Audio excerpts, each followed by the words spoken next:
Welcome to the Reinventing the Tattoo community. This is the Reinventing Drawing Group with Jason Leeser. It happens every Sunday at 1 o'clock. The Reinventing the Community, which you can find in either of the app stores or by going straight to community.reinventingthetattoo.com, is a place for artists and collectors to come and share, be inspired, and ultimately try to get a little bit better every day. Guy Aitchison has been an inspiring force for decades in helping tattooers, kind of get, like I said, just achieve their goals and get better.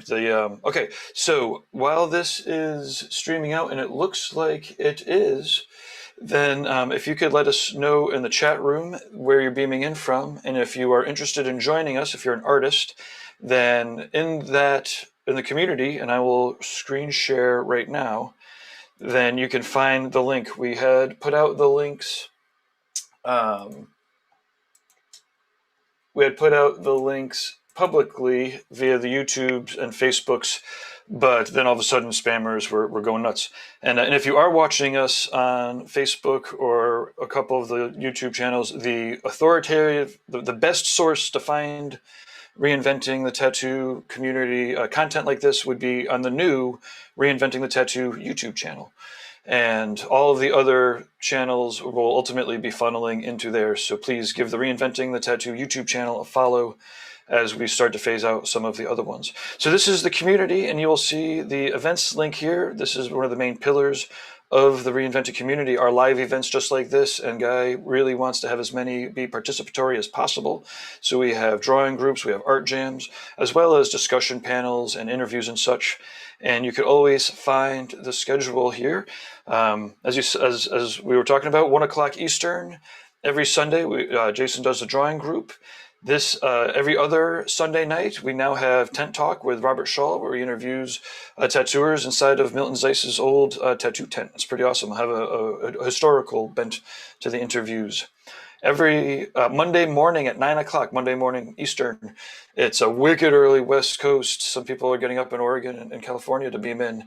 Jason Meeks from the Fireside Tattoo Networks, check out his YouTube channel, leads a really awesome drawing group also. And it's first thing Monday morning. And it's a great way to kick off your morning. And if you're in Europe, it's really easy. You just kind of got the afternoon. At 7 o'clock, there's going to be a live paint jam with Renee Little from Oklahoma City. It's always a great warm-up to happen. It's a great event in and of itself. She gets to chat with different painters and whatnot in the early evening. But it's a perfect warm-up for the Reinventing the Tattoo subscriber exercises that are every Monday at 9 o'clock. Tuesdays at 10 o'clock, we have How to Build a Paul Rogers Style Prefab Tattoo Machine workshop with Tony Urbanic. It's out of control, like an hour and a half to 2 hours every week. Tony is hand filing alongside the students. He's got the ingredients list and all that, and it is never too late to get this series of webinars because you can watch all of the replays, and Tony is available to give you help no matter when you are watching this. Reinventingthetattoo.com/build a tattoo machine. It's $2.99 without parts. There's a package with parts. And again, it's 8 webinars. It's out of control, and they are still happening live, so it's not too late to catch some of the live ones. Every Thursday at noon is the Tattoo Collecting Podcast with Jordan Ruckus and Fawn Baker, where they interview amazing tattoo collectors. And wow, it's amazing. I keep saying this again and again, but every week when they send over the pictures of the collectors, it's a different style. They're all awesome. They're slamming pictures. And I believe one of the upcoming ones is going to be a bio collecting one. Anyways, there's so many amazing events. We have art jams that are happening in Italian the first Wednesday of the month. There is all sorts of amazing things going on. I'm going to show you how to get to the library because you may be watching this on a replay, and if you are, you could find a treasure trove of replays behind this library link and videos. And you will see that we have all sorts of replays from the Reinventing in-house series. This is an interview, Guy and Gunnar talking about art. We have Art Talk with Travis Louie and Guy. A couple tattoo machine panels and interviews. Guy interviewing Tommy Lee a couple months ago and Hana Mantra. It is so much fun. It is crazy. And again, we have all of the other shows. Let's Talk Tattoo with Mark Lascarbo. point being is we have a tremendous amount of content that is being beamed out regularly, and we hope that you will join us. Real quick, this content is here thanks to our sponsors. Inkjet Stencils, you can print out full back pieces in one stencil. It is out of control. Check out Andre Malcolm's YouTube channel videos. He's on the Reinventing community. He's got videos. But as you see here, the inkjet stencils setup is allowing them to print out full back pieces. And you can get a free set of stencils sample if you check out the folder here, free inkjet stencils. You're going to mail your email, inkjetstencils@gmail, with your digital artwork. And yes, definitely let them know that you checked it out. We've got a lot of tattoo shops that seem to actually dig it, and they convert over. Also would like to welcome our new sponsor, Loose Screw Tattoo. Jesse Smith is an amazing talent. He's a wicked cool tattooer and entrepreneur. He's been on TV a couple times. He is not just a one-trick pony. But let me read off his help wanted. He is looking for resident tattooers, and he's got a busy shop. So if you bring a great attitude, a willingness to learn, and really a great attitude and awesome tattoos, then you can have a serious career here. Okay, let me read this off. Loose Screw is looking for an artist who is motivated, diverse, and capable of doing both color and black and gray tattoos. All supplies are covered: health, dental, paid vacation, 401k options. Perfect for someone who's looking to build a solid foundation as an artist. Other keywords to sprinkle throughout our busy shop: good attitude and eager to learn. Oh, I already think I did that. So if you are interested in being a resident or even a guest at Loose Screw, right here on their homepage is Join Our Team. They've got a bit of an application here. Let them know that Reinventing the Tattoo, that you found out about the opportunity and Reinventing the Tattoo, and they will have an idea that you have the right attitude already, and they'll know that you heard about us here. So it feels like this is working and beaming out. I think there's also some other people beaming in. So I'm going to pass it off to Jason Leeser, our host for each of these Sundays, and he'll let us know a little bit about himself.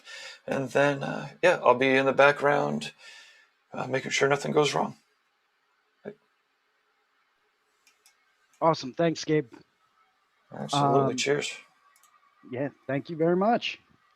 So as some of you may know, if it's your first time tuning in, my name is Jason Leeser. I'm a tattoo artist outside of Philadelphia at the Inkwell Tattoo.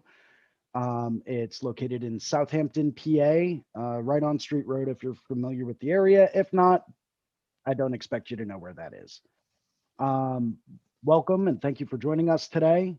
I just got done a webinar earlier with Russ Abbott, being hosted by Steph Bastian. Highly recommend you guys take a look at some of the other seminars going on. I'm just going to do a quick little plug here for this charity event that Steph's putting on. And let's see. Share screen. Let's do desktop one. Cool. So you guys should be seeing everything that I have up here. If you take a look, this is the Instagram page. You'll notice a whole bunch of different seminars going on with some really awesome guys like Adrian Dominic, Aaron Della Vendova.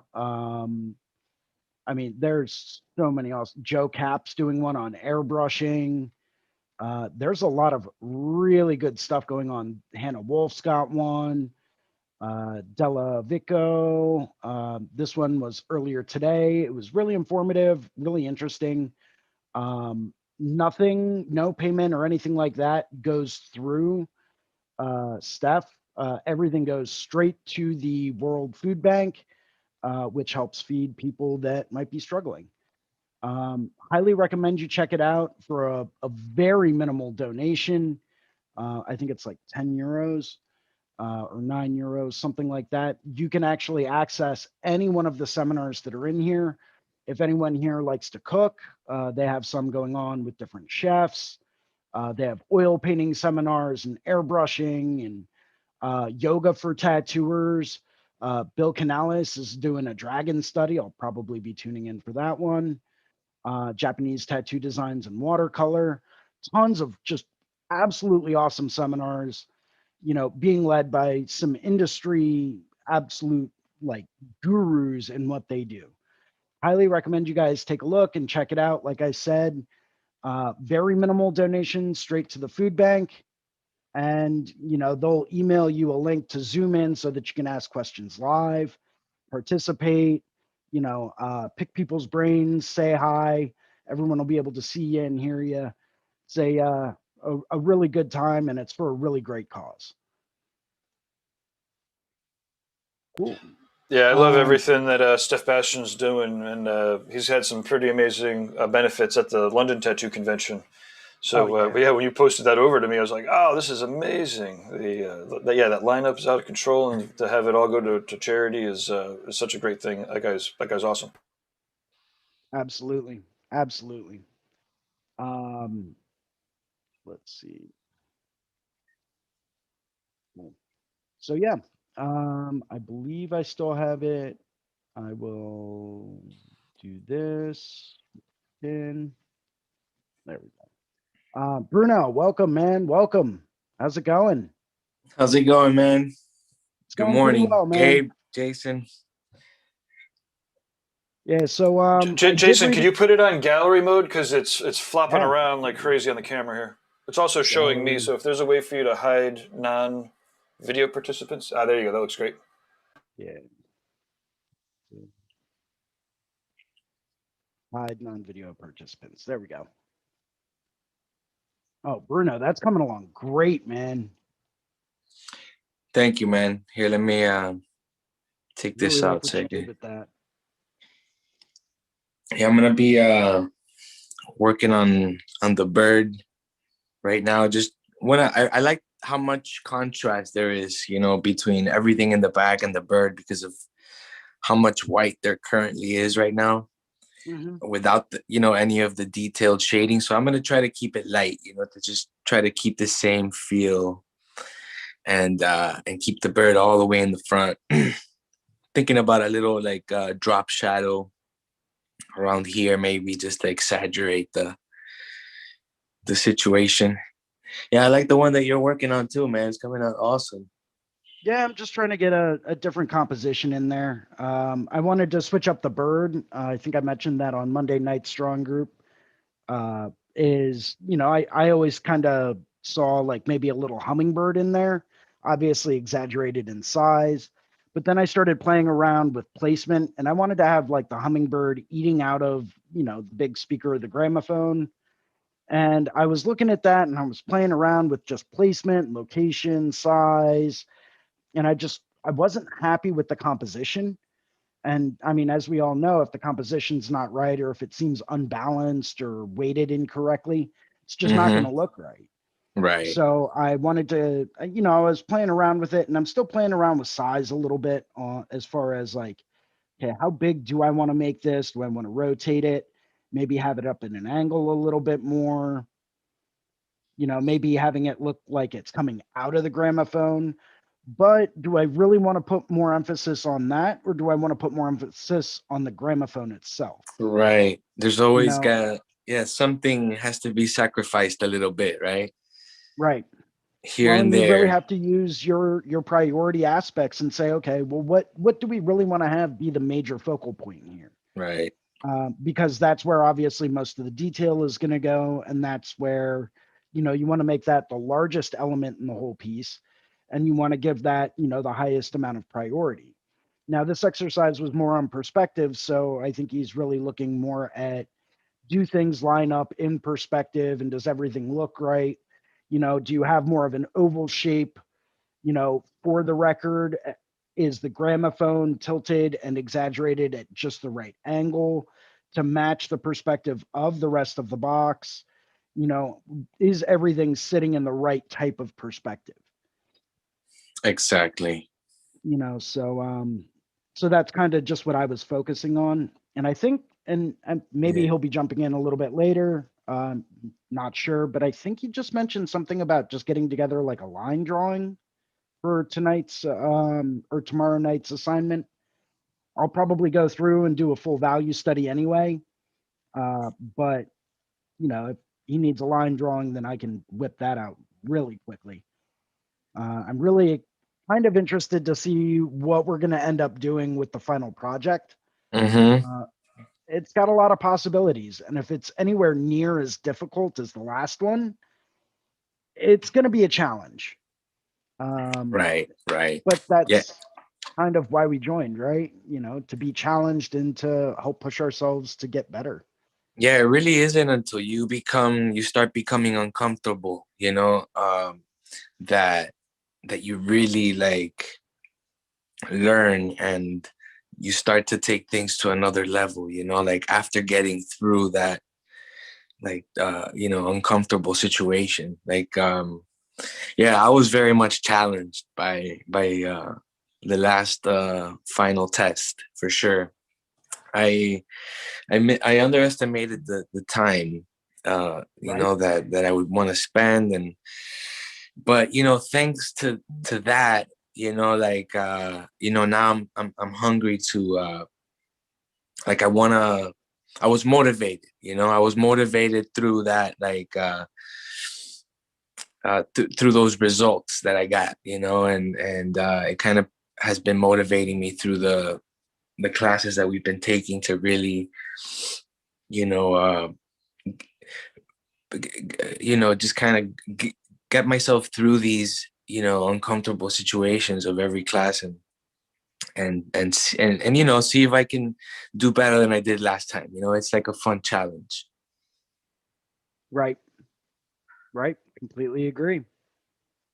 I'm gonna start that because I don't think it was recording before. Gabe, real quick, if you're still listening in, I did hit the record button. Don't know if I needed to do that or not, but yeah, it's definitely better to do it. We do have the copy that's going out too, so we should have a couple. We should still have redundant copies, but okay. I just didn't know if that was something that needed to be done, and we should probably get that to. There's an option that like automatically records. Oh, okay. We'll click that next time. Well, cool, awesome. But yeah, I'm just kind of working on this, just still playing around a little bit with composition. I think the tulips that I have in the background might be a little bit too big, so I might go back through and redraw those at a little bit of a smaller size. I was really trying to get this gramophone to fill the space, but I still wanted to go with kind of an off-center perspective of it, so that way you could really see, the angle at which it was moving. Right. But get this, I found a little quick way to use Procreate and check the angles of perspective, and it's all built in. Like, you don't really need anything for it. What I did was I came over to Canvas, right? Yeah. And I went to Drawing Guide, and I clicked on Edit Drawing Guide, and this will kind of blow it up a little bit more for you. And they have a perspective option. So does that have vanishing points in it? So what you would do is you tap to create your vanishing point wherever you want, and then you can set that as far back or as far off to the side as you would like.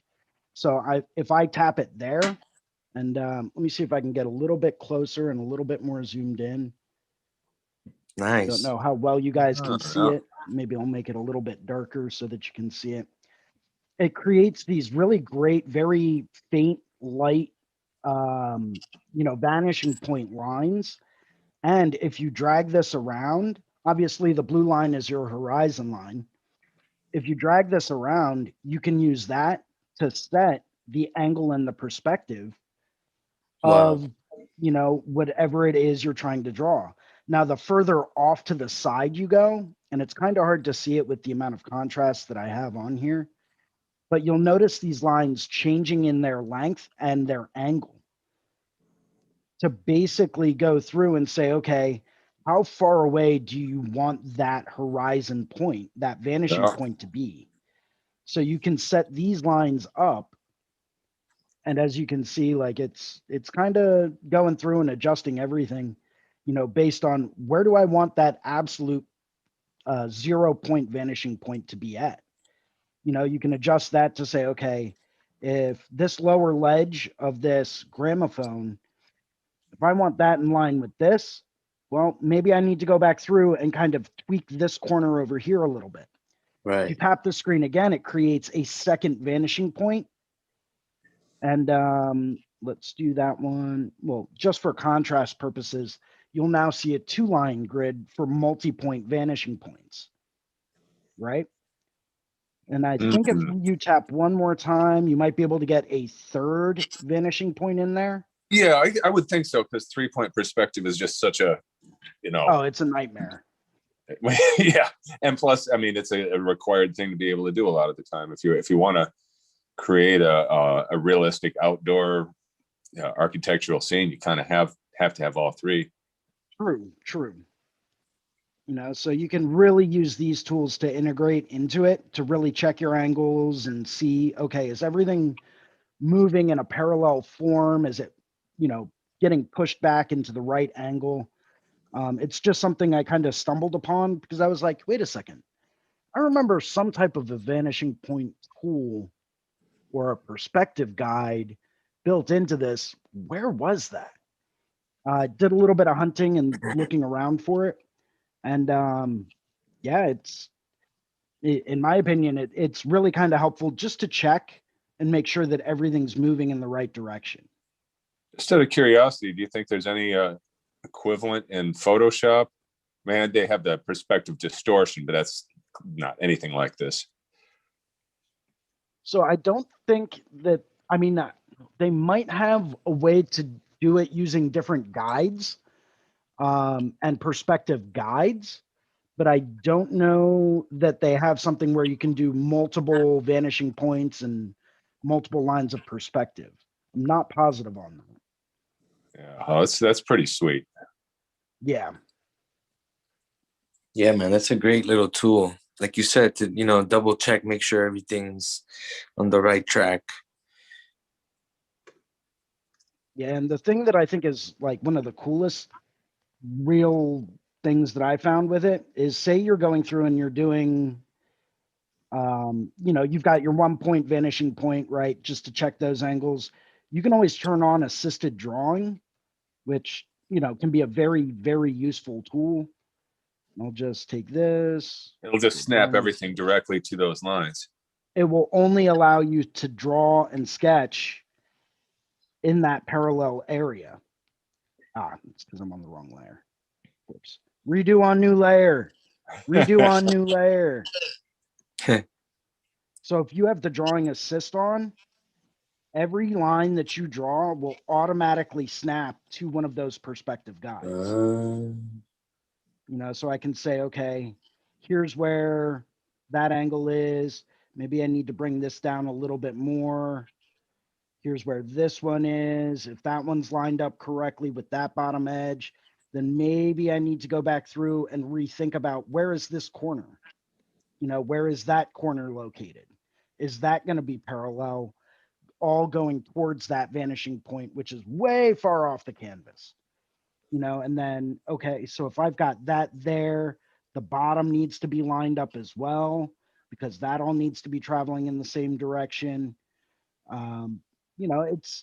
It's just, it can be a useful tool. It's just another tool to add to the toolbox that you have, Oh, well, I've just recently been getting, comfortable with using the drawing guides, and, just in general, they help you do things more, without as much guesswork. And, if you're trying to get any kind of geometric regularity into your design, why wing it, right? When you can, just have that adaptive grid laid out in front of you. And of course you can change the grid, edit those drawing guides as much as you want. So yeah, the perspective guide is just, taking that a step further. Yeah, one other drawing guide that I found that was really helpful was actually the isometric grid, which was, it's been absolutely beautiful because you can blow it up and it's, perfect angles every time. And once again, if you use assisted drawing, you can just follow that. Takes a little bit of imagination to go through and say, okay, how do I want to draw this three-dimensional object? You know, what angles do I need to have in order to get it to be correct? But, you know, it, once again, it's an absolutely great tool to use. Yeah, and that's not something that we got into when we were talking about perspective, because that's a whole nother game there, isometric perspective. And actually, I've been talking to Mike Cole about leading a group, and I think that would be perfect, because we were trying to figure out what would be the right subject for him to lead, and that would be it, isometric perspective. Oh, absolutely. You can see it in every single one of his pieces. He's the master at it. Yeah. Yeah. I remember the first time I stumbled on to some of the work he was producing, and I was floored with just the intricacy and the complexity of what he was creating. You know, absolutely mind-blowing stuff. Yeah, you know, let me find the collab that he and I are doing. I haven't really shown a lot of people this yet. Yeah, I think you gave us a sneak peek. Oh, wow. I might have, at one point, but yeah, there it is. A lot of glare on my Wacom. Whoa. Look at that, man. That's killer. Yeah, lots of fun. Yeah, the contrast is so dope. And, you know, even like the squishy organic stuff, I tried to think isometric when I was designing, right? Just so it would fit together with everything else. And it's just an interesting space to navigate around in, you know, because your farther away elements don't get any smaller necessarily, although we did fake it in a few places where we've got rings that get narrower as they go farther back, and other things that sort of give a sense of diminishing perspective, but in reality the math of it, you know, does not recede into the distance. People in my generation will remember a video game called Qbert, which that was all done in isometric perspective, and it was a fun gimmick, you know. Zaxxon, that was another one. It was a little earlier and a little clunkier. You were flying this spaceship through this like fortress, and you know, you never really knew if you had clipped your wing on something or not, because it was very sloppy use of the isometric perspective, but it was still, you know, it was attempting to do true 3D before we really had the computing power for it. Yeah, it was kind of interesting being around and when they were figuring out gaming and did not have the kind of processing power or storage that they have now. And so when I was programming games, I had, you know, 16 or 32K per period. That was the whole, you know, operating range I had to work with. That had to fit my game, not just the code for the game, but you know, operating room for the game, whatever kind of variables it needed to store and in order to be able to play. And then the operating system, which had to be wafer thin, you know, in order to even fit. So it was this act of extreme economy to do anything there. And so now it's just like, you've got all the room in the world. You can have 1,000 different explosion sequences that are all, you know, based on, you know, real videos of real explosions in high resolution, where, you know, back then it had to be something that could be packed down into you know, basically a gimmick. Everything had to be done with gimmicks because we didn't have the space to hold anything big. So yeah, the isometric perspective was a great depth gimmick. You know, it's funny too, because I always remember looking at the packages for those games and just being blown away. I was like, man, I can't wait to play this game. And you get to play it, and it's nothing like the package wrapper is. Right. It was I was always super bummed out, man. I was like, come on, dude. It would totally be like a whole airbrush painting of like, like Space Invaders would be these 3D things descending from space and perspective and everything. But that's what we had. Like, oh man, I know. Dude, tell me about it. I mean, don't get me wrong. There's some nostalgia to that every once in a while you bust it back out. You know what I mean? But yeah, that's cool. I didn't know that you did that. That's awesome.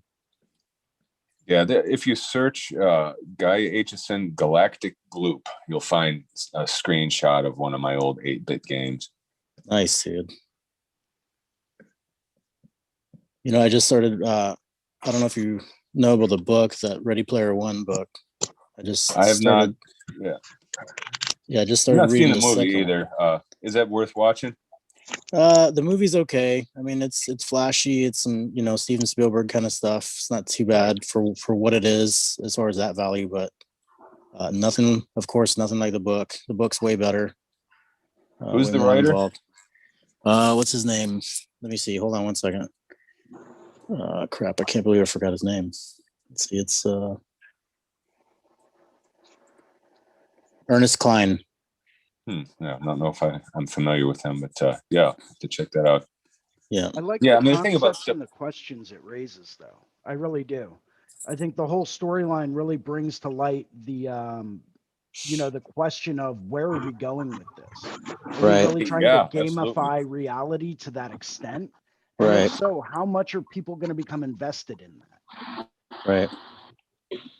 Yeah, they cover that quite a bit. I mean, it pretty much takes over the whole world. You know what I mean? Like everybody uses, it's almost like a Facebook thing, but a VR kind of version of it almost. You know what I mean? But way cooler than Facebook for sure. Right. Yeah, well, I mean, the whole thing, if we keep going the direction we're going, the whole thing is designed around being as engaging and addictive as possible, right? Yep. Right now, Yep. it's just social media, but imagine if it were totally immersive like that. Yeah. It'd be hard to get away because our ordinary reality is just so blah, and people would love a place where they don't have to mask up and they can show themselves off and, in every way possible, your avatar could be as outlandish and expressive as you wanted it to be.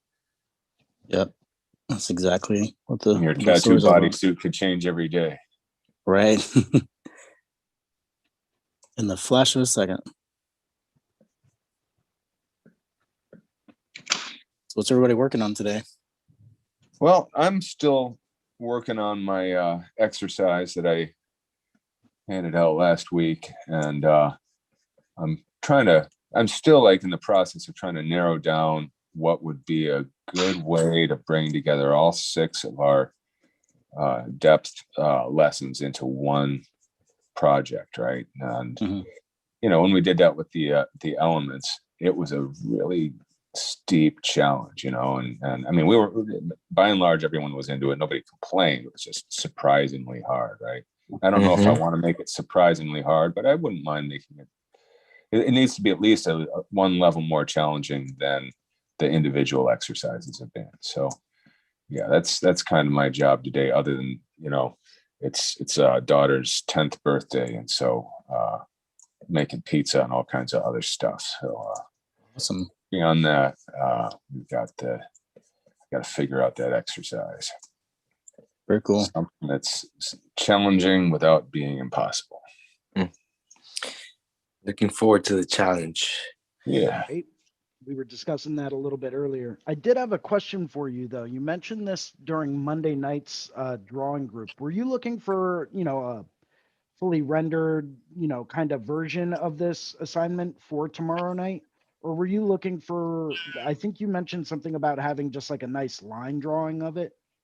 The perspective thing, the line Yeah. drawing is the important part. Yeah, I'm doing a fully shaded drawing because I'm kind of tweaking my perspective as I'm, painting it. But yeah, line drawing only is just fine.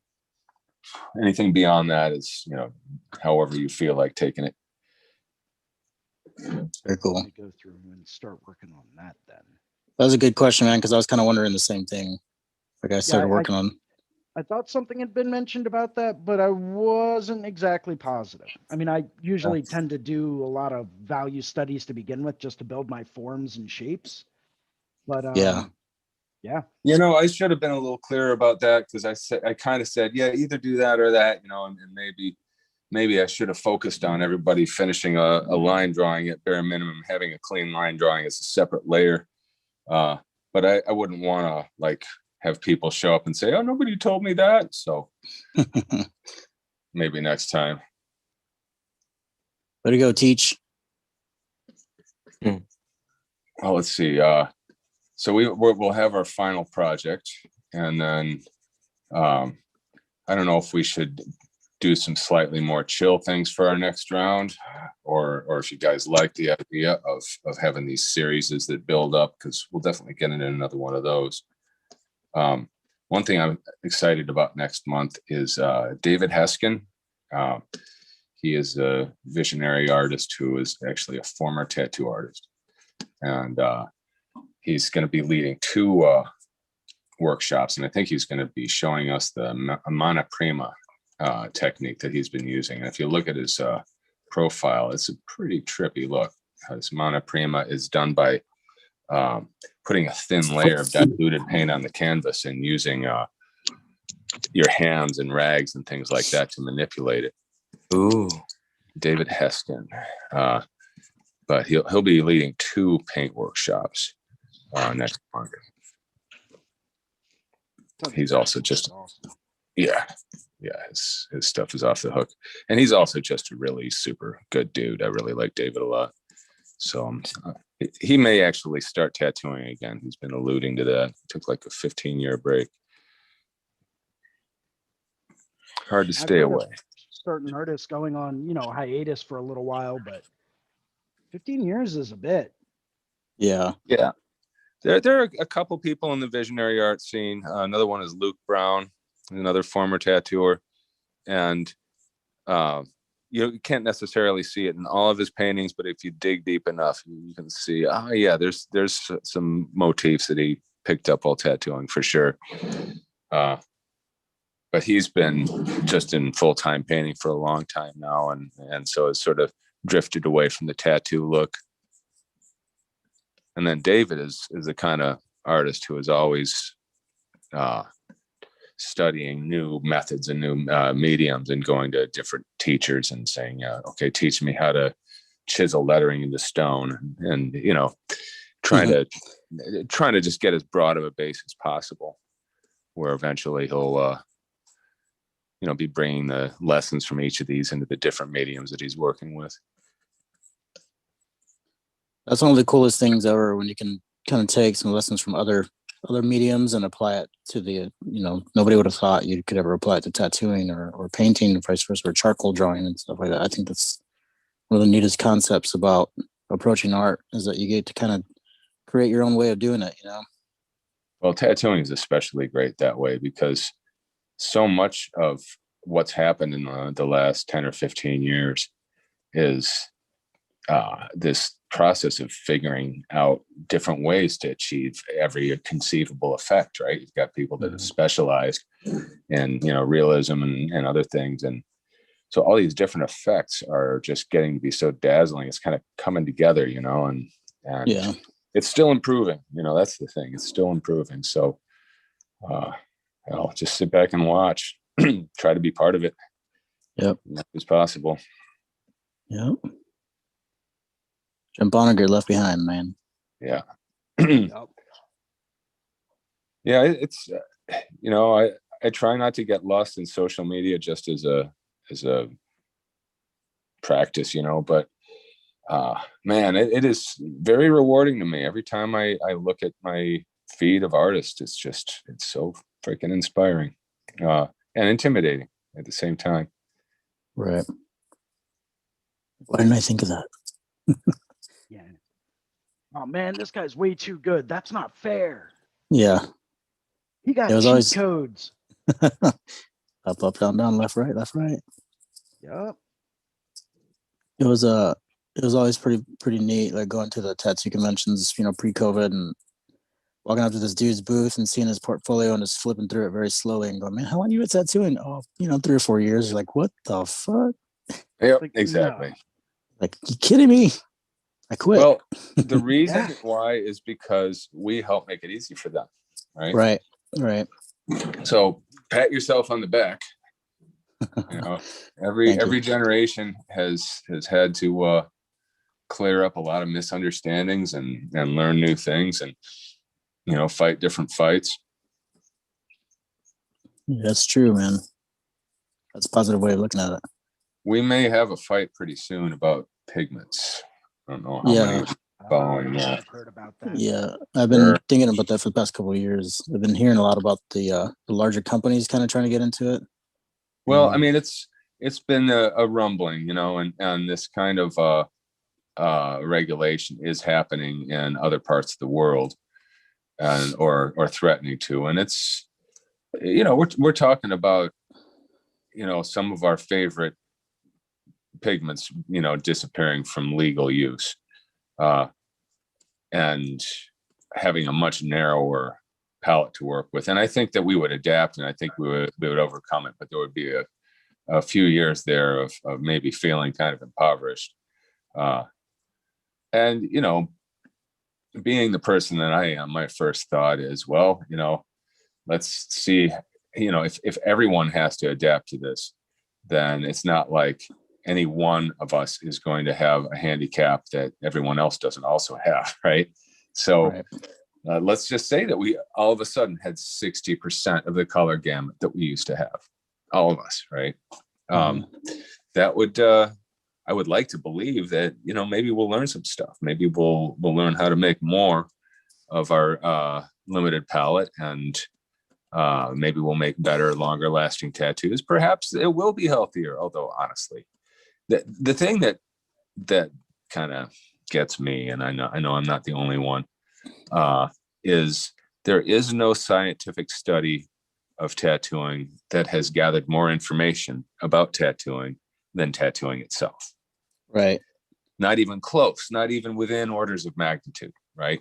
And because we do care about our reputations, and we do care about our clientele, and we do care about our industry, almost all of us, you know, we take client complaints seriously. We're like, what, the purple? You got a purple reaction? Come back in here. I want to take a look at it. Let's make sure it wasn't an infection. Let's figure this out. And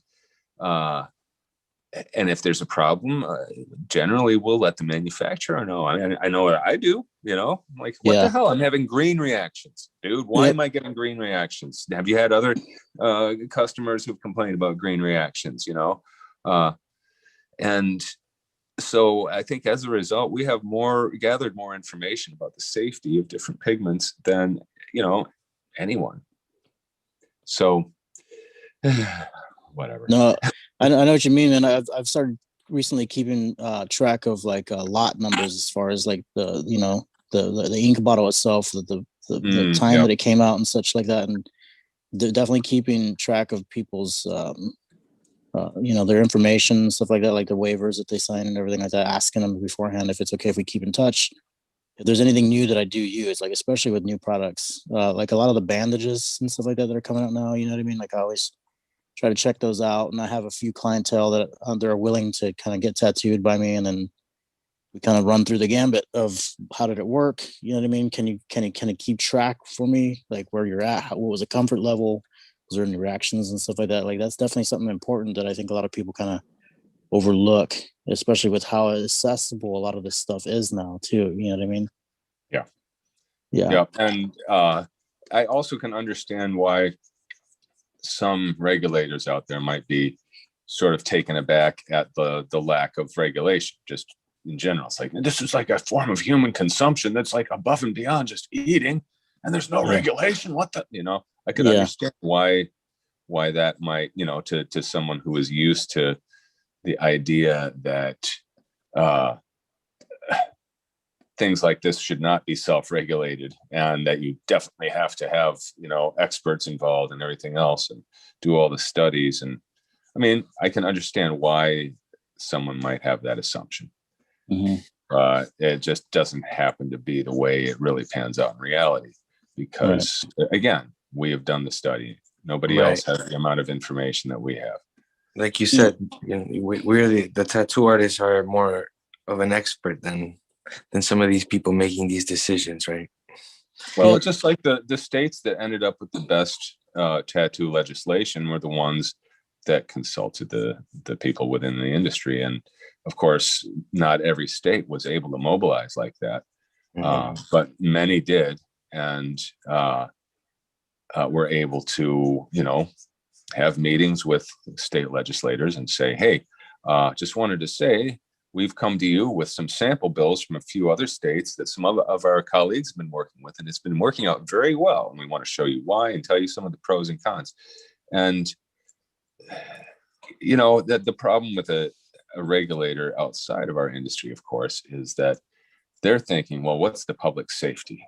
They're not thinking, what is the right place to push things in order to find the balance between public safety and not destroying this institution that you know, so many people love and make a living off of and feed their families with. You know, got different kinds of motivations there. Right. And we're you know, we're thinking of safety in terms of, we don't want our reputations or our shop's reputations damaged. And so we're extremely careful. And like in my case, new products, I'm very slow to try new products. I mean, I'll try a new machine, right? Like with a machine, the worst thing that can happen is maybe it'll heal a little light or whatever. But when it comes to new pigments, I'm not going to try them until a lot of my friends and colleagues have told me, yeah, you have to try this. You're missing out. I've been using it for 3 years now, and it's just the best thing. Other than that, I'm very slow to try new things because, you know, I want to make sure that each and every person I tattoo goes home with the best healed results possible, because I care about, you know, I want them to come back, right? And not come back saying, fix this. My arm's falling off. Right. Yeah, I tend to do a lot of research and a lot of just digging into things before I ever even consider trying them. You know, I'll go through and I'll say, okay, cool. Let's take a new pigment, for example. Let's look at the ingredients. Are they properly listing anything? Like, what kind of certifications do they have? What kind of, regulations have they met? Are they, for many, many years, the EU has been, kind of the pinnacle as far as materials and safety data. Are they sending stuff out to get tested by independent labs? Are they EU certified? How extensive are they going with all of the testing that they're doing? Are they using the same stuff that is in this other really well-known pigment that everyone is currently using, maybe just in different quantities? What really separates them from everything else? How are they different than, this company? I'll do some homework into it, and I'll reach out to other people that I know that are industry professionals that know a lot more about this stuff than I do. And, I'll say, hey, what's the deal with this? What is this, something that could potentially be dangerous or harmful? And, I'll get some feedback from them and have them turn around. And sometimes they'll say, hey, it's almost identical to this that's being used. The difference is the quantities of each individual element. And, well, and more importantly, when you're hearing from somebody else that's used it, whose work you respect, they'll give you a good reason why you should or shouldn't try it. Because if it's just the same as something you're already using, why change? Right. And for me, when it comes to pigments, I have a very strong, if it ain't broke kind of philosophy with that, more so than any of the other supplies in my entire toolkit.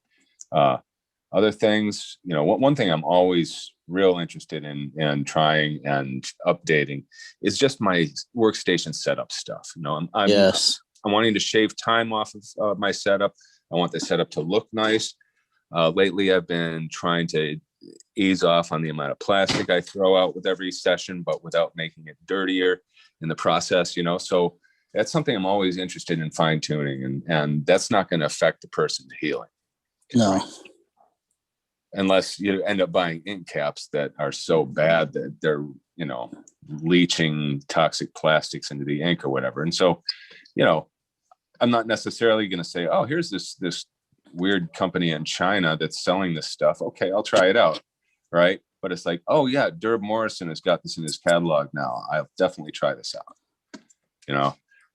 So, there's always going to be, I don't know, I hate to say it, but I really do pay attention to recommendations from friends and colleagues. It's I'm not necessarily going to be the first person in the room to use it, but I don't need to be. You know, one of the things I'm always experimenting with is the setup for the grips, like the comfort of your hand and the longevity of usage of your wrists and everything that. Like staying away from carpal tunnel kind of ideas and switching it up, and the idea of creating this pattern where you can mix up a different setup every few months or so for a few weeks at a time. You know what I mean, and feel comfortable with it. So that way your wrist doesn't get too comfortable or used to being in that same position all the fucking time. Yeah. So, I think that is important. And that's one of the reasons why it's also not a bad idea to just occasionally rotate machines, even if you like the machine you're using. Right. That's a good way to do it too. I didn't think about that. I've gone back to, an hour or two in a 6-hour session. I've been doing a little bit of lining with a coil machine again. It's as light as I can make it. It's still very different, but it's been fun, and it also, I think, makes my hands appreciate the rotaries a little bit more. Yeah. Another, talking about changing things up, my friend John Clue was having very serious back problems, and his massage therapist, just based on the asymmetry of his back pain, said, why don't you try moving your workstation to the left? So instead of reaching to the right and crunching everything between your shoulder blade and your spine, you're reaching across to your left and extending it. And then if that does seem to help, keep it that way for a month and then switch it back, and then alternate every month or so. Move your workstation, and not necessarily wait for a month, but if your back starts to tell you, okay, I should be stretching, not compressing, then you roll it over to the other side. Of course, if your workstation is bolted to the wall, that might be tricky. Yeah, and that's what I was going to say too. Like with the advent of the batteries, the battery packs and everything like that, man, it's been pretty awesome to be able to just set up on a Mayo stand almost and kind of roll it around however you want to do it for that day, Yeah. And a lot of times I find myself kind of standing quite a bit now. Like I've raised the table up and set up a step stool for people to get up on the table. You know what I mean? I help them down and up and everything like that. But it's been pretty awesome to be able to stand and kind of like, tighten up your core muscles while you're working and stuff like that too. It's pretty beneficial. There are some artists that can only work standing. Yeah. Have you ever seen Phil Holtz's table? No, we were talking about that one of the other days, and we were talking about what it was that he did, because I'd always heard that his table was incredible. Well, it's on these 4 arms that are attached to these motors that he just hits a pedal and it raises the entire table.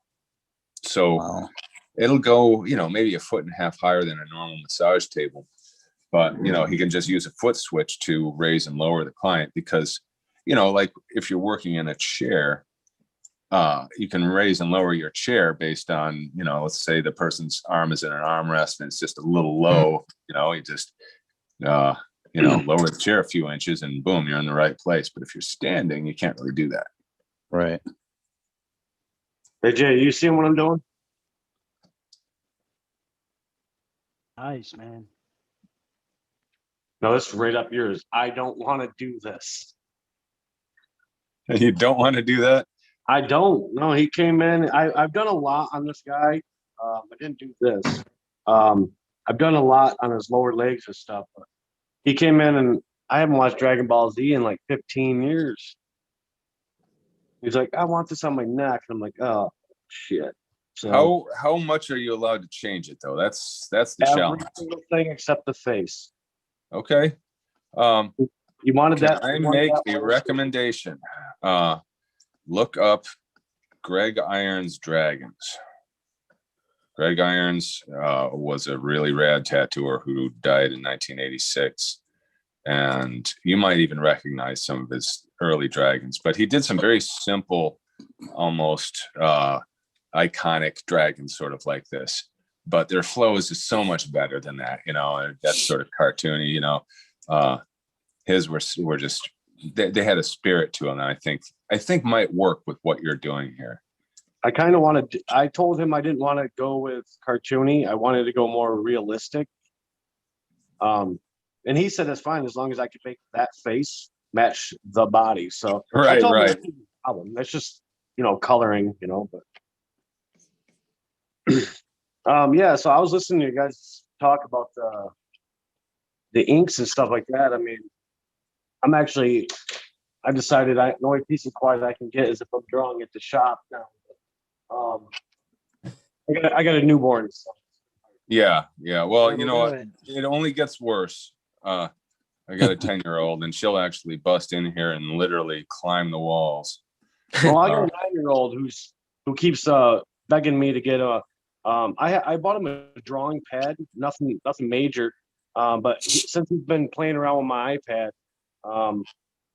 I told him I'd give him this one because this is the old Gen 1. I've been using it forever, and I might just go with the Gen 4, and just give him this because he's been dying to use this. He loves pretty much all the the tools. I mean, he loves creating a bunch of cool little. Actually, he does really good with lighting. He likes lighting. Nice. Well, I'll tell you what. We bought our daughter an iPad Pro for her 8th birthday, and it's one of the best things we ever did. No, she is not permitted to use it for games or movies. She's got a junky old little iPad for that stuff. And so she regards it as being a serious tool, and she uses it many hours a day sometimes, and produces some really remarkable things. And she quickly learned to, figure out ways to be able to do video and music and, stop motion animation. And yeah, it's been very empowering for her. It's also been a good lesson in taking care of your shit. He was just playing around and he did that stuff. Oh yeah, nice. Yeah. I told him don't ever put a heart in there again. But Yeah. But yeah, he was playing around with it. I don't know. Yeah, we see a lot of dragons and mythological fantasy creatures, but Awesome. she's the kind of kid that quickly starts branching off and making up her own mythological fantasy creatures and figuring out their histories and where they're from and what they eat and how much they weigh. So we're like, Dad, how much does a horse weigh? Like, not the biggest horse, but like a medium-sized horse. Like, well, let's look it up. That's awesome. Kind of like those clients. How much do a tattoo cost? Yeah. How long is a much for piece of string? Yeah, right. I always like doing that. Bag of groceries. Exactly. Hey Jay, this is for you, bud. So I don't know if I told you the other night when you were live, you were tattooing. I said I was going out and I was cutting the cord. Yep. So I did go out and cut the cord, and I was telling Carson Hill that I'm actually gonna rip this thing apart, and I'm actually going to be testing this entire system. I'm gonna be putting it through its paces, along with the $40 one that I got. And I'd like to get a hold of Bishop and see if I can salvage one of theirs to do a comparison as to how, are these actually better? Is it beneficial to your machine to actually cut the cord? Are these actually harming your machine? Because I can tell you right now, between this battery pack that I've used for a week now and my CX2R, I can tell you right now, I can initially feel that this hits softer. Initially, when it hits the skin, there's like a give to it, where my other power supply is just steady. And that's not even a good power supply. I mean, there's so many better power supplies out there. Actually, I don't know, Jay, how long you've been tattooing. I know Guy's been tattooing. Shit, we probably are the two oldest tattoo artists on the thing. No, I'm not throwing you under. 33 years. Yeah. I'm not quite there, but I'm not far behind. But we used to tattoo with an old big gray box. Yeah. Yeah. You And know that what would- mine goes? I don't know what mine was. I think mine said Texas Instruments or something on it. It was a straight laboratory. But that thing went up to 9 amps and stayed at 9 amps. I was running coil machines at like 2.2 volts. Whoa. Yeah, that was like a Spalding power the unit I had. The Technical or Spalding? Yeah, the old Spalding was it was like this. It looked like a toolbox. It had these vents in the side, and it was made out of metal. It had this curved top, and if you put your ear close to it, you would hear it go like a nasty, angry transformer. Souls. Well, I think a lot of that ends up coming down to, the technology and the way that things were being made at the time. You had a lot of people that were running rheostats through a whole shop, controlling the amperage and the current that was going to those individual machines. Then you started to notice a trend where people were trying to control the voltage more as opposed to the amperage and the current that was going through those coils. Each one's going to change the way that that machine performs. And it's going to change how easy it is and how specific you can get to regulate that power.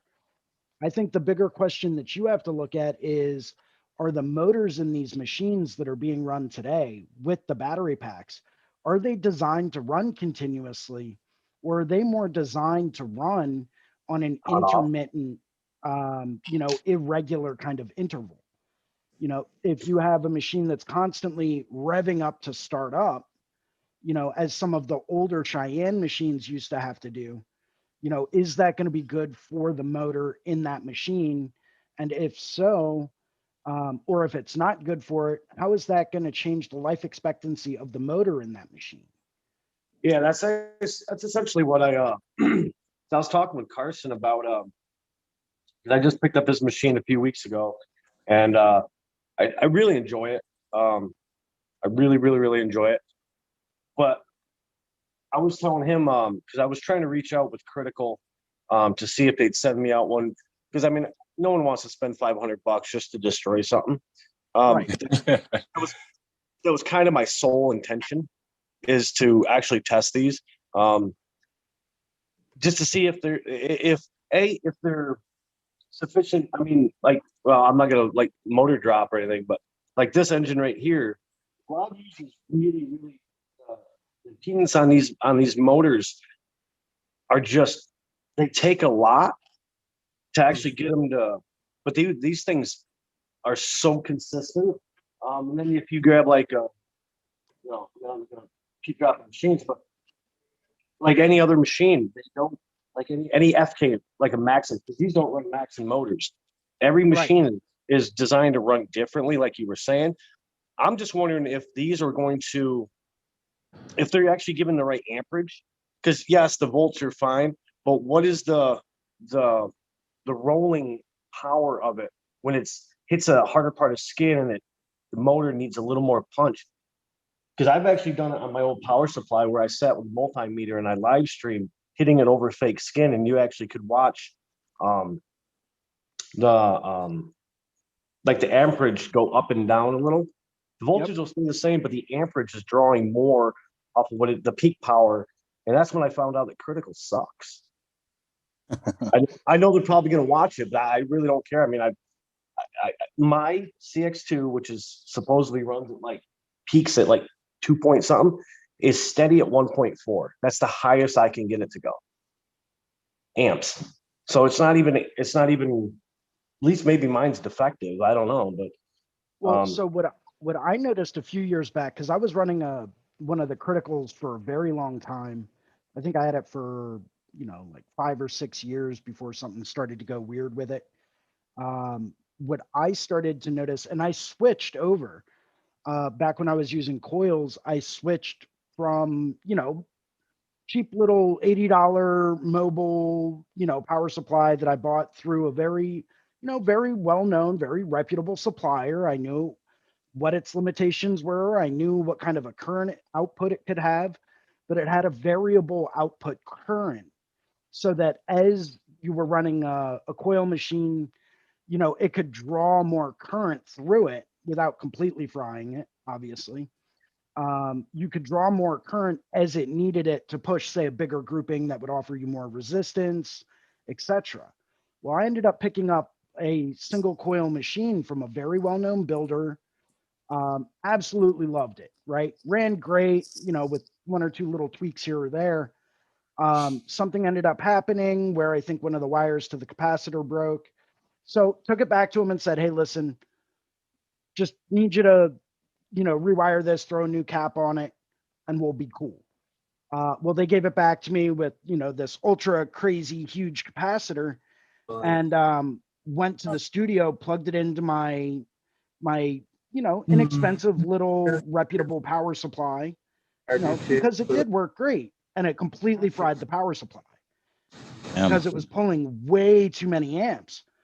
Hooked it up to my friend's critical just to find out that on average, that one coil machine that was a, very well known, very good machine was continuously pulling well over 1.5 amps worth of current. And it wasn't pulling that much before, so I had a feeling it was the capacitor on it, but it wasn't my machine. I'm not, I don't know how it was built, so I wasn't trying to mess with it. So I went through and ended up investing in a higher amperage and higher quality power supply. That was the critical that I ran for a while.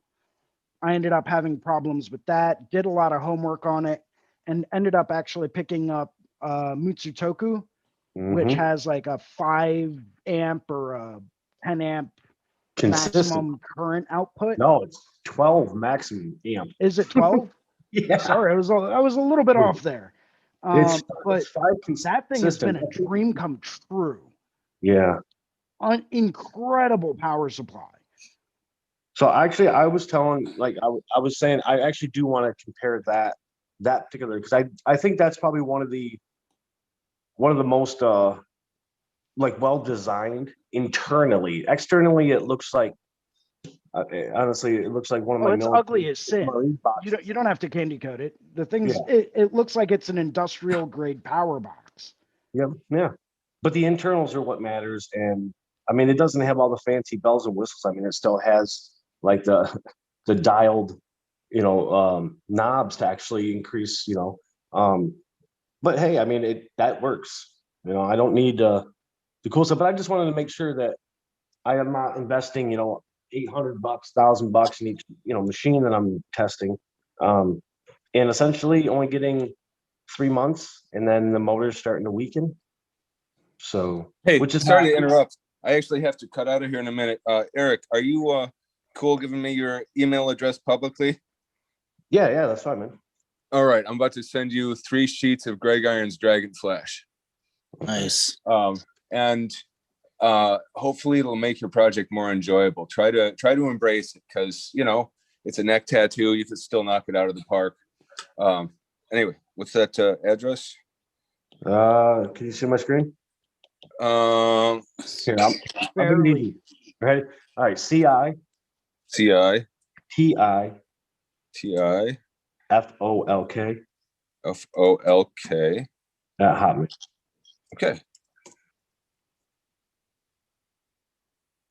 All right, and let me know how this goes. Dude, I'm actually looking at some of his work right now, and it's actually pretty rad, dude. Yeah, he's got a great flow in every line, and when I think about like having a nice hand to my drawings, and I mean, I think about Tim Biedron a lot too.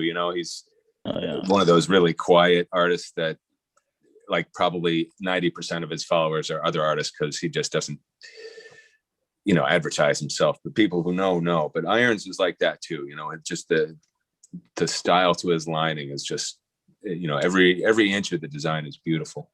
I have daughter birthday stuff that I have to do. So I'm going to go hop on that. It's been a pleasure hanging out with y'all. And I will see you all tomorrow night. Tonight at 8 p.m., I'm going to be joining Rob Shaw when he does his tent talk. And he's a history buff and a collector. He's collected a large number of really interesting artifacts, and he's got a number of really cool guests lined up. So that might be worth checking out. He's going to be doing that every 2 weeks, and I'll be in on that tonight. Otherwise, I'll see you all tomorrow. Take it easy, man. Thanks a lot for stopping by, man. Sure, man. Thanks for hosting. Anytime.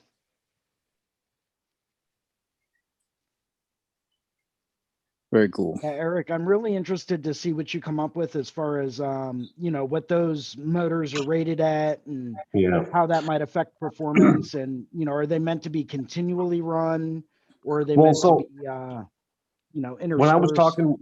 when I was talking with Carson, Carson will tell me what motor. I think. I think he'd be more than willing to divulge what motor he's actually running. That way, I can actually compare it to what the actual the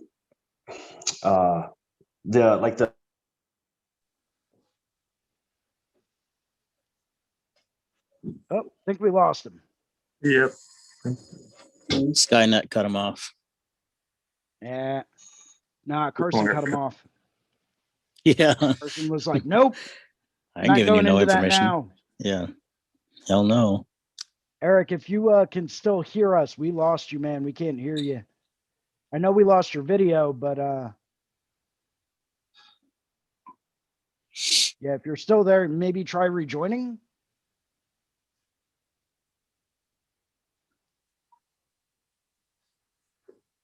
In the meantime, I've got another topic of discussion for everyone. So some of you may have heard about the pending lawsuit with Kat Von D using references that were copyrighted and trademarked and using them without previous consent and all that stuff. For some of you guys out there that do more realism, Matt Jackson, you can probably comment in on this. Because I see you do a lot of really awesome, super fine line realism. Like, how do you guys think that might potentially impact, future projects? Do you think it's going to impact anything at all? Do you think it's going to be something to be concerned about moving forward? Stop your music. What are your thoughts? What are your opinions? What? Oh. I personally don't think it's going to do anything. To be honest, I hope it doesn't because I do a lot of realism as I'm doing a portrait of Tom Hardy right now. So you don't foresee any kind of like substantial long-term impacts or? I don't know. anything I mean, about I don't know. I guess I'm curious on what happens if they win that lawsuit or not. I don't know. That was one of the things they brought up with this whole Mike Tyson and like the what was that? The Hangover movie? Yeah. Because there was an artist that drew the design, wasn't it? Or like that designed his tattoo or something like that. And Yeah, and he tried to sue the studio for copyright infringement because he had filed a copyright for that specific design on that specific client. right. This is a little bit of a different situation Okay. where a tattooer is actually taking a photograph or Right. a painting or another, work of fine art and then translating that into a tattoo, Mhm. which can have a very different impact on it because Mhm. you're taking someone who's almost doing it in a different medium. And because they're doing it in a different medium by hand, that could actually change the work of art itself. Right. So if that's going to have an impact on it, that could lead in one direction. Or you might be able to get someone that turns around that says, hey, you're using this intellectual property that I own. Right. You're not legally allowed to do that. Don't do it. Mhm. Should we have to ask for permission anytime we want to use a current photo of a work of fine art, say, a statue of Saint Michael or, something of that nature? Should we then Right. have to ask that individual sculptor or whoever owns the rights to that likeness if we can use that likeness for a tattoo? Not only that, but something. yeah, that is questionable. But not only that, but it's like, does it boil down to the tattoo artist or the client itself? You know what I mean? Because it's not like you're telling this person to come in and get this tattoo. They come into you with what they want to get tattooed. Does that make sense? It does. It does. I think what they're trying to do is put a lot more of the responsibility of that decision on the artist themselves. Yeah, I could see that being the Because case. ultimately, we're the one that can turn around and say, hey, I can't, put that on you because that would be copyright infringement. Right. That might be what you want, but I can't legally do that. That's Yeah. like you owning a CD and me coming to you saying, hey, can you make me a copy of that CD? Right. You know, this is what I want. Can you give it to me? Mhm. You know, so at that point in time, that would then be your responsibility to turn around and say, hey, I can't duplicate this CD for you because it's copied or it's protected by copyright. You know, and Right. if they found out, they could sue me and I could lose a lot of money. Mhm. Maybe it's just the individual photographer, because apparently they've got kind of a reputation for going after people that, you know, reproduce their specific images, where other people may put them out on public domain for fair use, you know, which is a very big thing. And I think that's what Kat Von D's lawyers will be trying to say, is that, hey, this is fair use. We're not reproducing the actual photograph that you took for monetary value. We're reproducing it for a personal reason, for a personal individual that's not going to be mass producing it. They're not going to be reproducing it and Right. selling it for tons and tons of money. We're doing this on an individual basis for an individual client.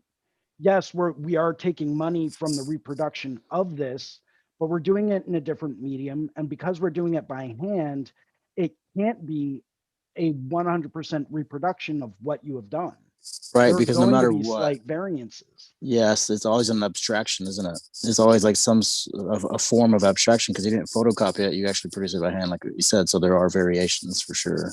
There will always be tiny little variations in everything. Even if you get, you know, someone like Steve Butcher or Nico Hurtado or Shane Yeah. O'Neill Like or Bob super Tyrell, photorealistic. Right. guys that are leading the field in being able to get that type of realism, Right. you know, cutting edge kind of stuff.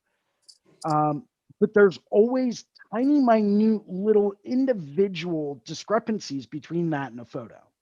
Yeah. And that's either preferred or it just happens. Yeah. Right. But no way can you produce it 100% accurately. It, agree. it You can almost get shouldn't like apply. 99%. It almost shouldn't even apply, right? Because it's not the same type of situation as actually selling the actual image. Right. Right. Exactly. It's You never know, gonna that is be. being used as a reference image to go based off of so that they can create something by hand. Yeah. You're not making know? the I love New York shirt and just reproducing it. You know what I mean? Right. And You're making not, a and you know what? Even off of that one tattoo, so I think she's being sued for $150,000 plus legal fees. Those jerks. Yeah, right. It's like I can guarantee you she didn't make $150,000 off of doing that one. Although she is Kat Von D, so maybe she did. who knows, right? But still, the fact remains the same. It seems like it could be kind of one of those things that affect the entirety. Like it'll change, you know, all of it. Like you said, dude. Like if they win, what happens then? Right.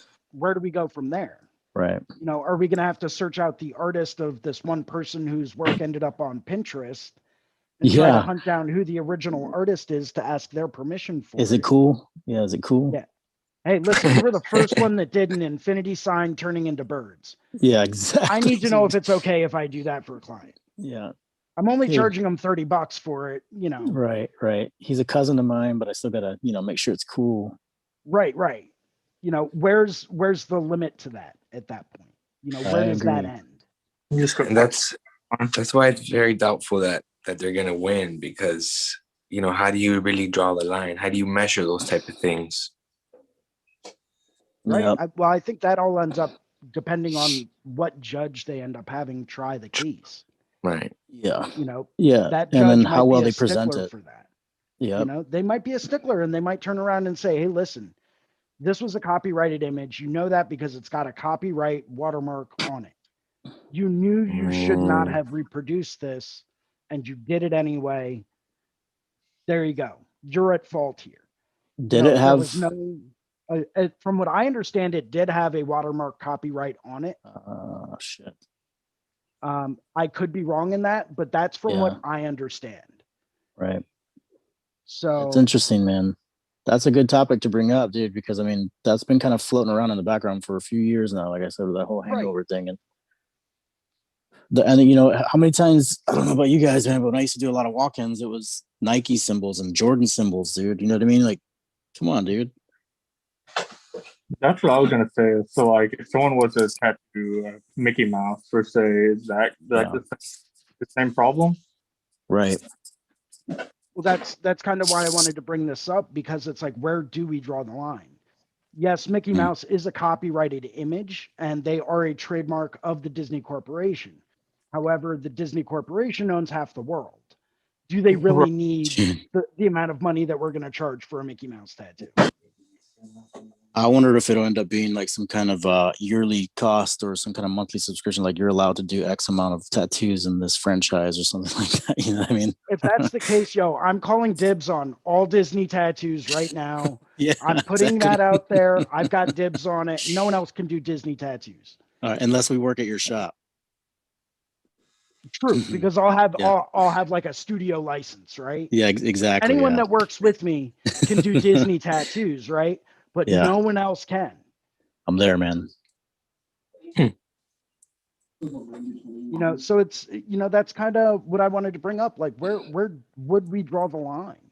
Say you owned, you know, a really well-known photograph, or you created this super famous sculpture or painting that now everyone wants to get it done as a tattoo, Right. right?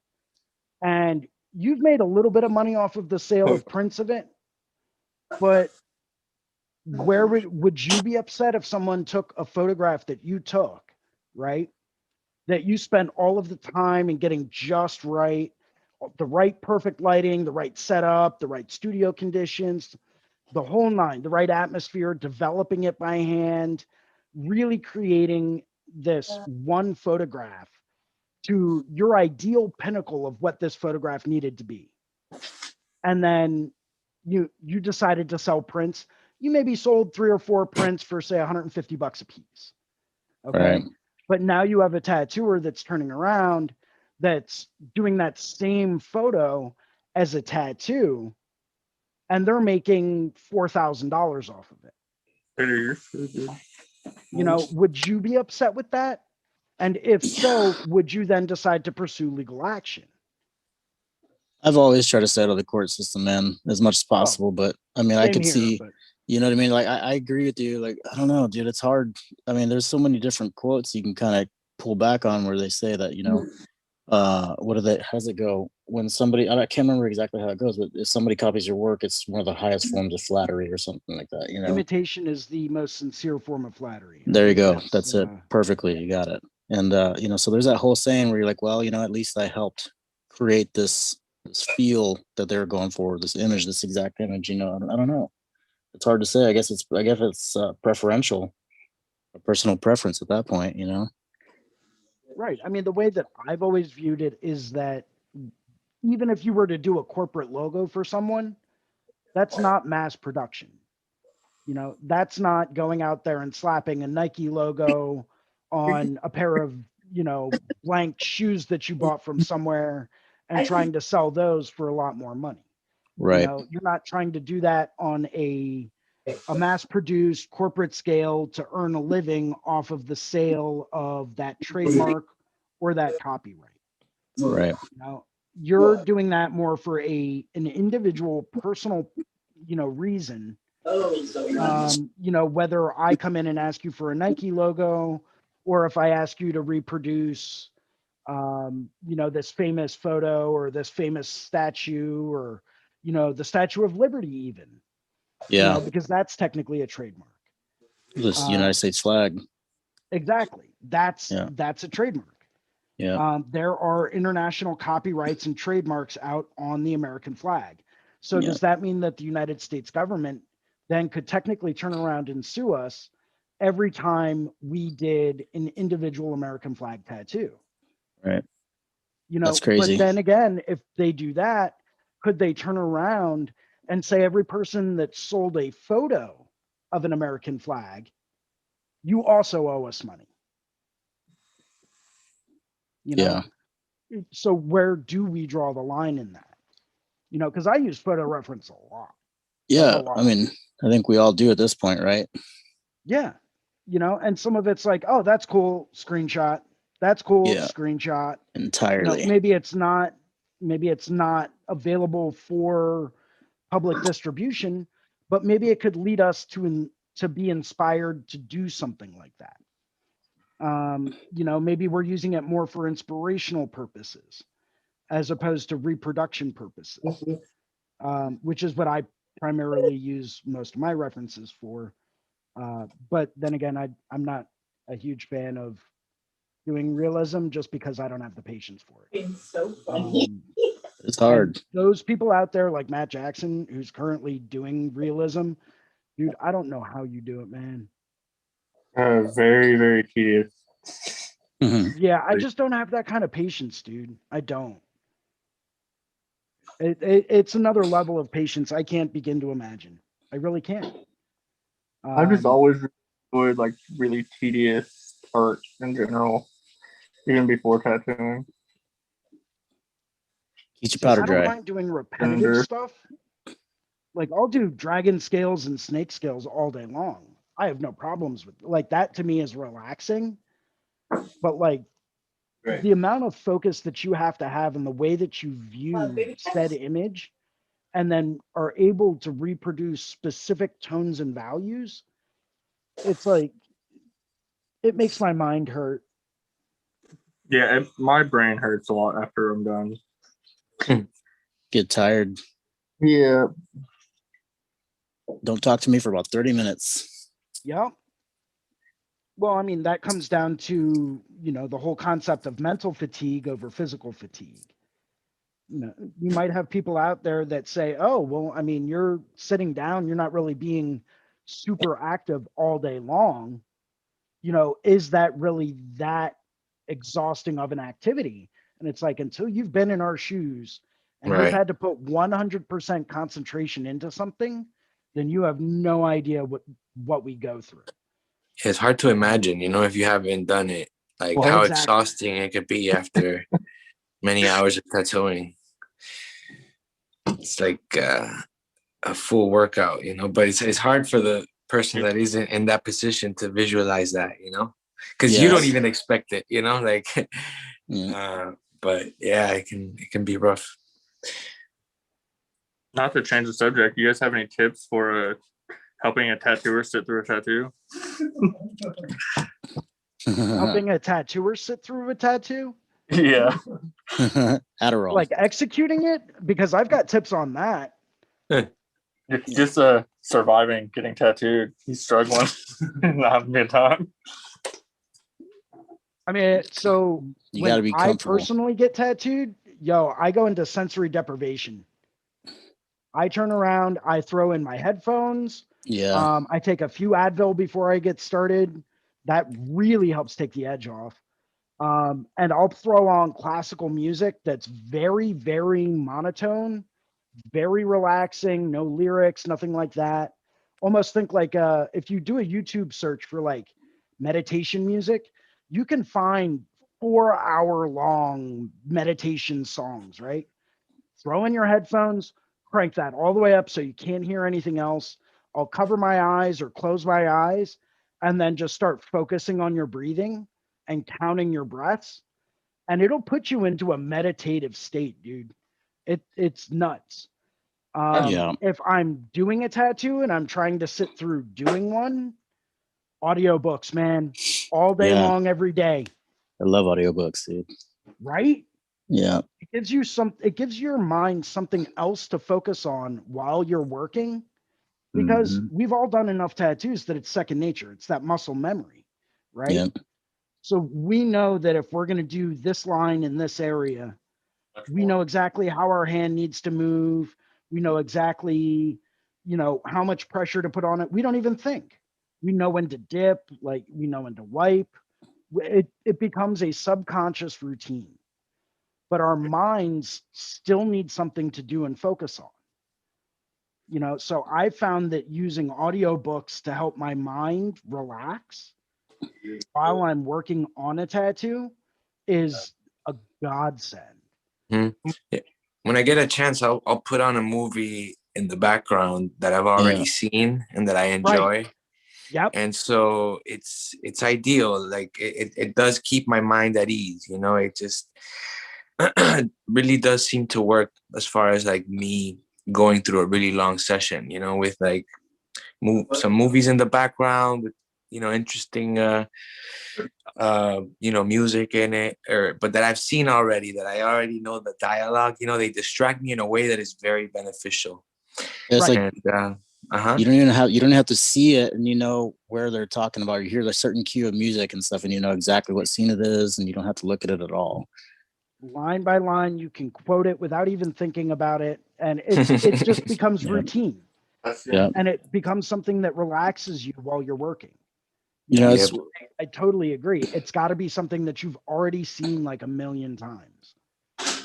Jason, I think you and I were talking one day, and I was telling you about how like what I do is at my shop, I have a Bluetooth television, and I'll let the client kind of sync up to whatever they want to watch. Sometimes even, like they can even sign into their own, Netflix and stuff like that, and kind of catch up on their shows and everything like that. And I'll just stay busy tattooing, man. Listen to some music if they want to do that. Mm-hmm. Or we just watch the movie together. Like I lay them so they can see the TV, and I already know what's going on, and we'll just start dropping facts about like movie trivia and stuff like that. And it seems to kind of alleviate a lot of their tension and stuff like that too. Yeah, right? Definitely. Yeah. As far as getting tattooed. Oh yeah, go. I agree. I totally agree with the sensory deprivation style that you're talking about. It's just a sort of deactivation, right? I mean, it's not always doable. It depends on the position. But if you have a chance to be laying down, at least me, I just kind of try to, basically my body's dead, my body's gone. I just totally deactivate my body. And that seems to be the best situation for me to get tattooed. And it really has like helped me deal with tattoos a lot better along the way. Distractions, right? Distractions are always great, any type of distraction, but that deactivation of the body, like if you get the chance, because you can't always, it depends on the position, but if you get the chance, it works so well. Yeah. You guys are talking about meditating, man. That's what meditation is, dude. You're like detaching yourself from that pain, and you're just kind of letting the moment happen and stuff, dude. Exactly. Yeah, I always tell people. Jeff Gogway would say, you're surrendering to that point in time. Surrendering. Yeah, exactly, dude. And I tell the clients all the time, man, you got to like just breathe, dude. Let it happen as much as possible, and just imagine whatever part of your body is touching that bed. Just picture it like falling through the fucking bed. You know what I mean? Just relax, dude. Just let it go. Yeah, just allow it to happen, because sometimes, a lot of the time, they're fighting it the whole time, but they don't even know. Yep. And and I like to remind them of that. Just allow it to happen. It's gonna hurt, but it's okay. Just let it be. And sometimes it works. Yeah. Sometimes you gotta break out that bottle of chloroform. That usually helps. Yeah. Doesn't this smell like apricots? I think it smells like apricots. That's what the last one said. Oh. But yeah, any kind of distraction, anything that gets them on their zone, right? Whether it's the movie in the studio or their own, you just kind of gotta like get a sense of where they want to take it, and you just let them go there and take it from there, right? Yeah, I'm actually gonna pop off here and turn on the Jeff Gogway Surrender for him, and it's helpful, man. And when I find a lot of times when I put that on for people, it's like, because it's not coming from me and it's coming from someone else that does a lot of stuff like that. It changes it for sure. Yeah. Yeah, so I might hop back on here in a little bit. Go for it, man. Go for it. Also, Advil. Take a few Advil. It helps take the edge off. Yeah, for sure. He just took some vitamin B and stuff and sugar and stuff. So cool. Nice. Go for it, man. Thanks for jumping in. Yeah, for sure. Good luck, guys. Take it easy. Ricardo, that's coming on awesome, dude. Oh, you like it, man? Thank you. Hell yeah, dude. What are you planning on lining that with? I don't know. I was kind of going back and forth between like an open shader, to be honest with you, a round shader to kind of like get that calligraphied kind of line, and playing around with like dissipating some of those points and the waves and everything. And I'd really want to go in and kind of make some of it a little more textured too, like not just that super smooth transition of waves. Like I want to get some of that smooth stuff in here, but I think I'm going to play it with some different like kind of out of focus areas, you know. Take a look at we brought him up last Sunday. David or Phil Holt. Is it Yeah, Philip Phil Holt, or yeah. Philip David Holt? Philip Holt, yeah. Yeah. Take a look at his stuff, man. Seriously, anytime I'm doing waves like that, I always pull up some of the stuff that he's done, and it clicks. And there's something about staring at his waves and his wave forms. It's like it just snaps right into place, and I'm like, oh, all right, I got this. Yeah. I see what you did there. You sneaky motherfucker. It's like, I know your secrets now. Yeah, no doubt, right? Yeah, so I think what I'm gonna do is I'm definitely gonna check his stuff out, and then the other thing I'm gonna do as well is like in some of these, you know, the ended area down here at the bottom, I'm definitely gonna do that shading that comes in those isobar kind of shapes. You know what I mean? Right. So that's a clean edge and a contour that hip area, pretty nice, and kind of curve around the stomach and everything. I'm really looking forward to that. And I think where normally you would have those isobars falling through the whole place, what I want to do is make this a little bit lighter that goes up and over the shoulder. So I'm going to kind of frame out the end of it with some cherry blossoms. You know, they'll be a little bit bigger in proportion compared to what the tree should be as far as like the tree and the flower proportions. But I think it'll be cool to play with some of that 2D kind of establishment where there's like some background and foreground kind of area. So the ones more towards the edge that make that undefined rounded area for the shoulder, I think will be like the darker ones. And then the lighter ones will be up more towards the front and the center. So that's going to be tight, dude. Yeah. Thank you. Yeah. I'm going to be starting this outline probably Wednesday. I gave her a rough concept the other day and she's like really into it, man. And she is excited about just letting me go for it. So I'm fucking. You should live stream it. I think I might, dude. I think I'll ask her and see how she feels about it, and maybe we'll put a little bit of it up there for sure. Because I know I'll get the stencil and stuff set up and kind of go from there, man. So it might be a little while till we get started tattooing, but yeah, I'll definitely see what she says about it. That's gonna be sick, dude.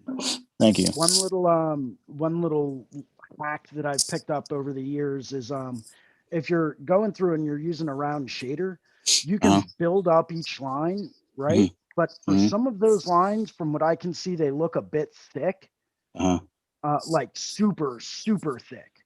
Yeah. Because of that, you may want to look at maybe using something like a 9 mag and just literally coloring the lines in as you go. Yeah. You can always tighten them up after the fact with like, you know, a smaller or medium round liner. Yeah. But I started doing that with all of the big, bold, in your face lines that I do. And it cuts your time down in a third. Guy likes to do that with the 5 mags. Yeah. Both lines. Yeah. I remember seeing that in the book a long time ago, dude. And it kind of blew my mind at that time. It's like, what the hell? All right. I got you.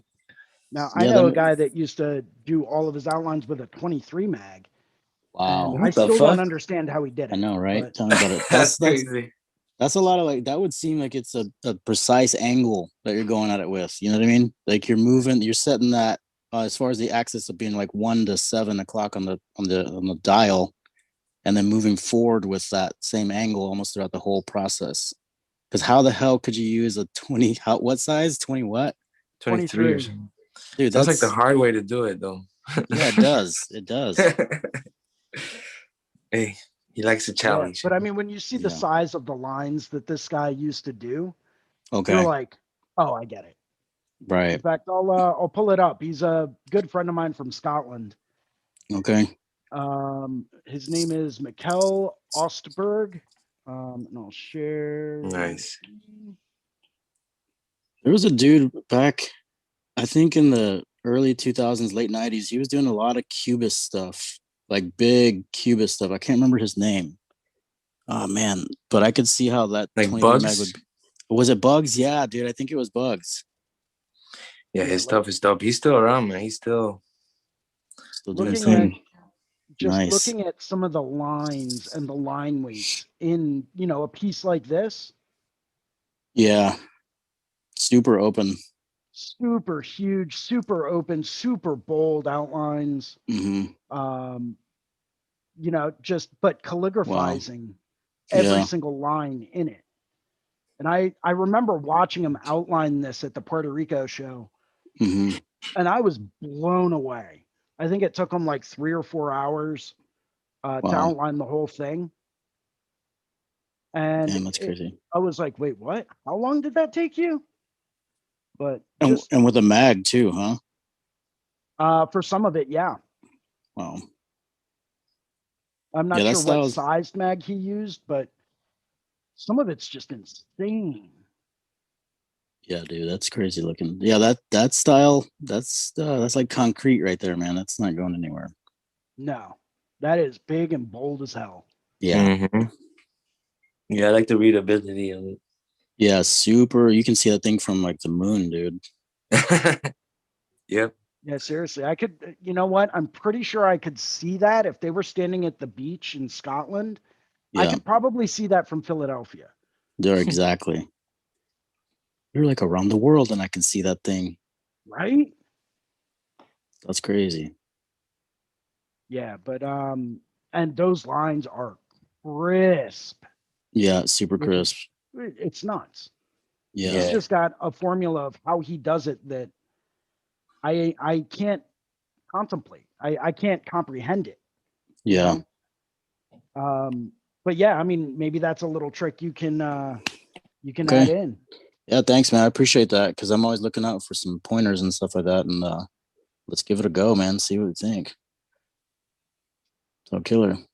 That rules. Yeah, it's pretty cool. She has another little tattoo, but I did this one on her back a long time ago. This little Barbie doll about 3 or 4 years ago, I think. And she has gone through some pretty crazy stuff over 2020. So now she's like, let's just do it. Let's just do it. I've always been intrigued by the idea of larger tattoos and bigger portions of my body covered, but now it's like that point where let's just go for it, man. I'm like, yes, let's go. I'm ready. Dude, that's awesome, man. Hell yeah, that's exciting. Yeah, dude, I'm gonna have a lot of fun with it, man. She's a pretty cool person too, so it's gonna be nice to kind of sit and talk about, just letting some people just communicate with you about their experiences and stuff is a great way to kind of get through some of that as well. Like what you're talking about, trying to get through some of that pain. You know what I mean? Mm-hmm. So. Yeah, I'd love to get together with you two, and maybe one day, like, I know I've got a buddy of mine up here. I might be able to kidnap him for a week or two, but I'd love to actually get together with like both of you guys one day and maybe work on like one big massive collaborative tattoo. Oh man, that'd be awesome. Yeah, man. I think that would just be unbelievable. I don't know. That would be amazing. Come in. I mean, my one friend, Mark, he's a pretty big dude. He's been talking about getting a nice big old back piece, like, big, full, like butt cheek and all back piece for a long time. Awesome. And he doesn't have anything there right now. So it's like, all right, well, I mean, we'll figure it out. The problem is he's, I think he's part Sasquatch. So a lot of hair is going to go back into it. Yeah. Yeah, I don't know if we would ever actually see the tattoo once it was done. Oh, yeah. Yeah, it's like he's wearing a fur sweater all year long. Man, dude, I feel sorry for that guy. Yeah. That's crazy. So, I mean, we'll see what happens, but I'll talk to him. I'll see if he's down for taking a road trip and getting tattooed, and who knows? Maybe I'll pop by and say hi to you guys one day. Yeah, man. Anytime, locations. Be like, hey, you guys do those tattoos? I seen you online. Yeah. How much are you guys' sideways 8s? Yeah. I want like an 8, but like on its side, right? Exactly. Turning into birds. Yeah. I've never done that before. Let's go for it, man. Maybe we could do a collab on that. Just a big sideways 8. Let's do it, dude. That's the one. Yeah. It's crazy. I've seen this tattoo done before, but I've never seen it by 3 dudes that did it blindfolded. So crazy. One-handed too. Yeah, no doubt. I thought he was right-handed. Nope, not today. Yep. No, today's tattoo challenge, we all have to wear an eye patch, and we can only tattoo with our non-dominant hand. There you go. I like it. Let's roll with it. Yeah, man, that'll be fun. While using coil machines and only standing on our left foot. Right? Yeah, that would be interesting. Let's do Yeah, it. collabs are great, man. Because you know, you always get a really unique result. You know, like that could never be unless you know those same people get together and create together, right? So it's like an unexpected result every time, right? Hmm. But Yeah, I just speak from Yeah. what I've seen because I really haven't done that many collabs. But me neither. Me They're neither. a So I'd be lot more excited. tricky than a lot of people think. Um, Especially when you start to factor in like the size of the tattoo that you're doing and then what location people are working on. I did a collaborative peony hip tattoo on another tattooer based out of Jersey who was friends with my friend Karen. They used to work together. Long story short, she really liked this peony tattoo that I had drawn up, and we were working at the Baltimore show. She's like, "Yeah, I'd love to get that done," and I'm like, "Sweet, want to do it as a hip tattoo?" And she's like, "Yeah, when?" I'm like, "I don't know, maybe Sunday." She's like, "All right, I'm in." Cool. Nice. So my friend Karen and I sat down, and I kind of yelled at Karen, and I said, "Hey, what are you doing? You're not even set up. Like, aren't you helping me tattoo this on her?" And she's like, "Wait, what?" Nice, dude. I mean, and I'm like, "Yeah, go grab your stuff. Like, I'm not tattooing this alone." Not It's a gonna take. very large tattoo, maybe half the size of an iPad, right? Yeah. Not Hmm. very big. And we really had to be careful when we were stretching mhm. because if someone was in the middle of laying down a line Oh and yeah, you had just gotten done dipping and you were ready to start lining Oh and you started to yeah, stretch, then dude. I that didn't even skin think moves about as that. well.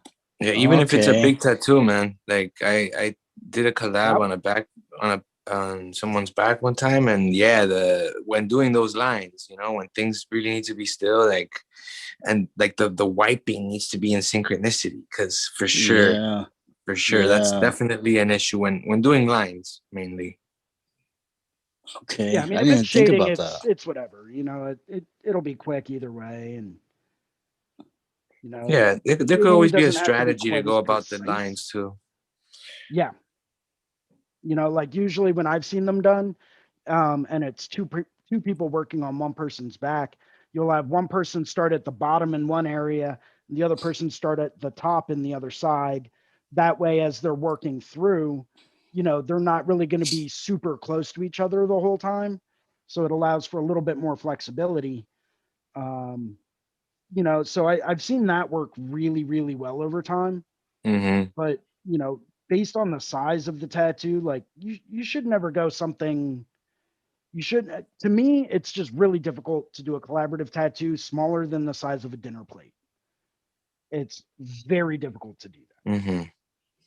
Yeah, it's you're better off if it's at least that size for sure. Everybody benefits Yeah. from that.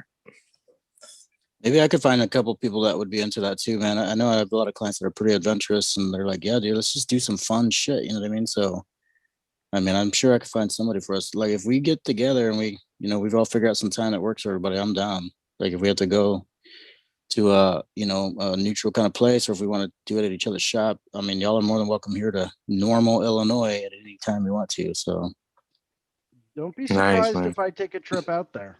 I'm down, dude. Just keep me I'll have to posted. kidnap Bruno on the way, though. Yeah, I'll just throw him in a burlap sack and throw him in my trunk. there you Like, go. what's going on? Oh, gee. Oh, this is the collab. Oh, shit. Yeah, yeah. You didn't. You could I have just should have at asked me, least grabbed a man. toothbrush. Anyone got some deodorant? Shit. Yep. I'm still in my That'd be a chonas and blast, everything. man. Yeah, it was cold in that trunk. Sorry, I gave you a blanket. Right. Wait, no, that was that burlap sack I used. Sorry. Yeah. But yeah, man, that sounds like fun, dude. I'm Yeah, down. I've got a ton of ideas I would love to do as a collab. In fact, so hopefully not too many people watch this episode because I'm going to be giving away some secret designs I've been working on for a while. Oh shit. Yeah. Nice, dude. So if anyone's watching, turn away, close your eyes. So like Nice. this is a back piece concept that I came up for like a female bodysuit, Yeah. right? Damn. Yeah. Obviously killer. it's, just kind of like Photoshop together right now. I'd go through, do some rough sketching where I'd send it out to you guys and we'd all add our own little flair to it. Pick a section, do you want upper half, lower half, middle portion, kind of figure out what to do from there. That's one Yeah. concept that I had just like rolling around in my head. Different tigers. No one better steal this design, but this is That's my killer. requested grain with like some Art Nouveau swirls and stuff. So Yeah. that would be pretty cool and fun to do.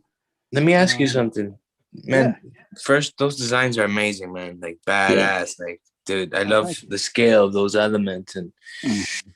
talk about readability, right? And the fit and everything, dope. And like, as far as like going about, getting clients to having clients find out that you would love to do pieces like this, that you have some designs that are ready. How will you go about, kind of sharing that? There's always that risk, right? Like that, someone could see it and be like, oh shit, let me just use this design and steal it, right? No. Oh, so I keep going, Mhm. keep going. I'll jump in once once you No, finish I up. mean, but that's pretty much it, right? That's always in the back of your mind, like, fuck, I'm gonna post this and then somebody's gonna take it. And so Right. you try to make sure that, you put like your stamp on it or whatever, but it's almost inevitable, if somebody's gonna want to do it, they're gonna do it. But just curious, as far as like, do you maybe like, post it on like your story and let people know that you would love to do something like that? Or Nope.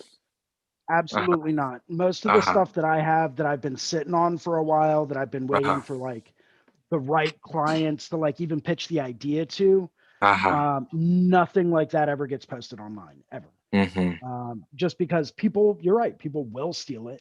I've had people buy my prints and said, "Thanks, man. This is going to make for a really great back piece." And I'm like, "Wait, what?" Yeah. It's like you've got to be kidding me. Like you just bought a print and now you're going to go and get it tattooed by someone else. Yeah. Really? Yeah. All right, whatever. But I mean, hey, Okay. I can't, they were in a different country. I can't exactly stop them from doing that. But what I did start doing, and I found this out a long time ago, and I've noticed a lot of other artists doing it, even though primarily we work on digital media, we work with Procreate or whatever drawing programs we're using, and it is all digital. What I've personally found is that to get people to get bigger tattoos, more elaborate tattoos, more unique designs that we really want to do, buy a cork board, print it out, tape it together, in color or black and gray, doesn't matter. They're going to tell you if they want color or black and gray or not. And seriously, just pin them up as ideas. Have full back piece Yeah. layouts just like pinned up, maybe 2 pieces of paper wide and like 3 or 4 tall tops. You don't want them to be full to scale. And then just, put a piece of paper up there that says, hey, concepts I would really like to do. What do you think? Are you interested in getting a large scale tattoo? Are you not? Does it scare you? Like what's your idea? If people that are your regular clients that come in and see that, they're going to be blown away and they're going to say, hey, that's absolutely incredible. I had never thought about getting something that big, but I absolutely am in love with that. Maybe I do want to get a large scale tattoo. I was talking to my friend in Malaysia about the same thing. He's like, dude, how do I really start to push myself to do bigger stuff? Because he's used to doing stuff that's like softball size. Mhm. And he's phenomenal tattooer. And I hate to do this, but I'm actually going to plug him as well, just because his work is so awesome. I mean, it's always good to get, different tattoo artists, to be able to look at and stuff like that. So thanks for the sharing, dude. Hey, no problem, man.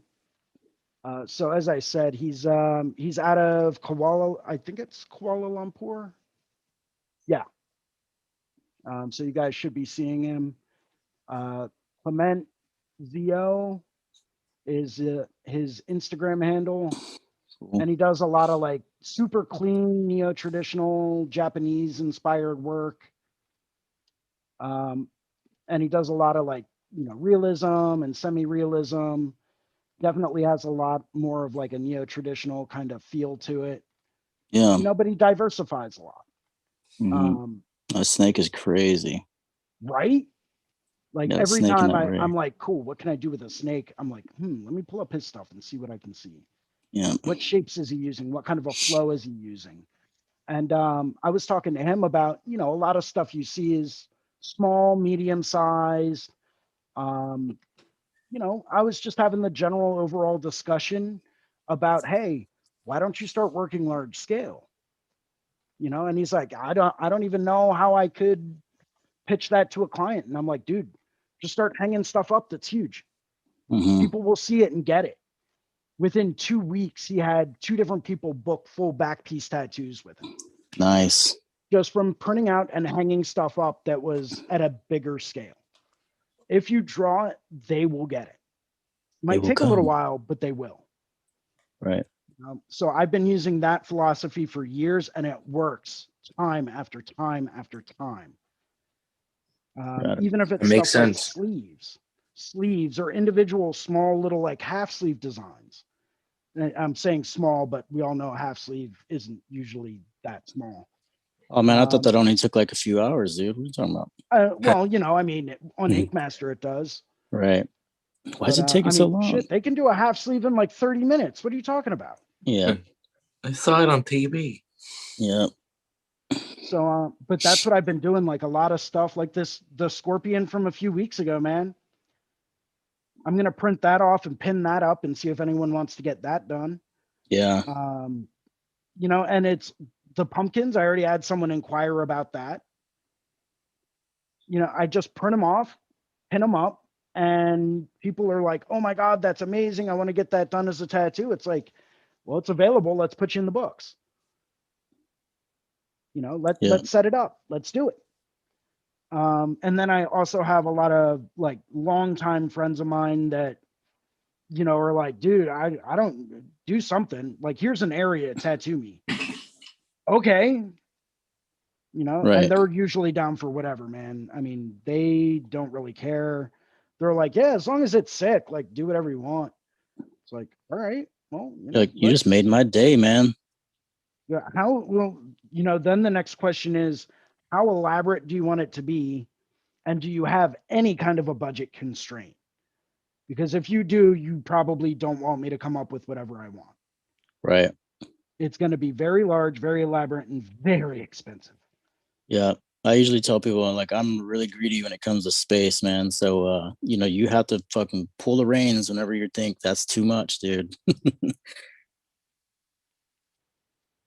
I gotcha. That's cool the way that you do it though. I mean, it makes sense to like kind of, it's the same thing for, it's the reason that, you get a lot of people coming in with pictures from Pinterest and Instagram and like off Google and everything like that. They bring in the tattoo because they've seen it and they're very interested in that style or that image or that depiction of the image. You know what I mean? So it makes sense to have it in your studio for them, and you've created it yourself and you want to do it. So they get the idea that, oh, that can be done. Really? Killer.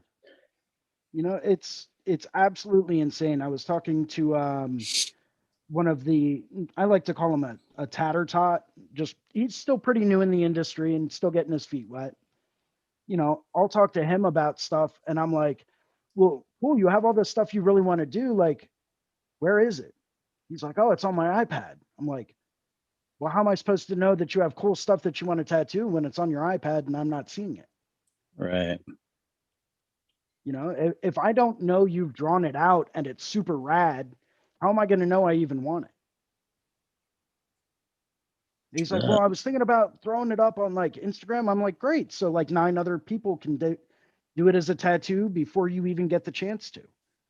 That's a great idea. Shoot yourself, man. If that's the way you want to work, go for it. But, I would rather do the tattoo than have someone else do it.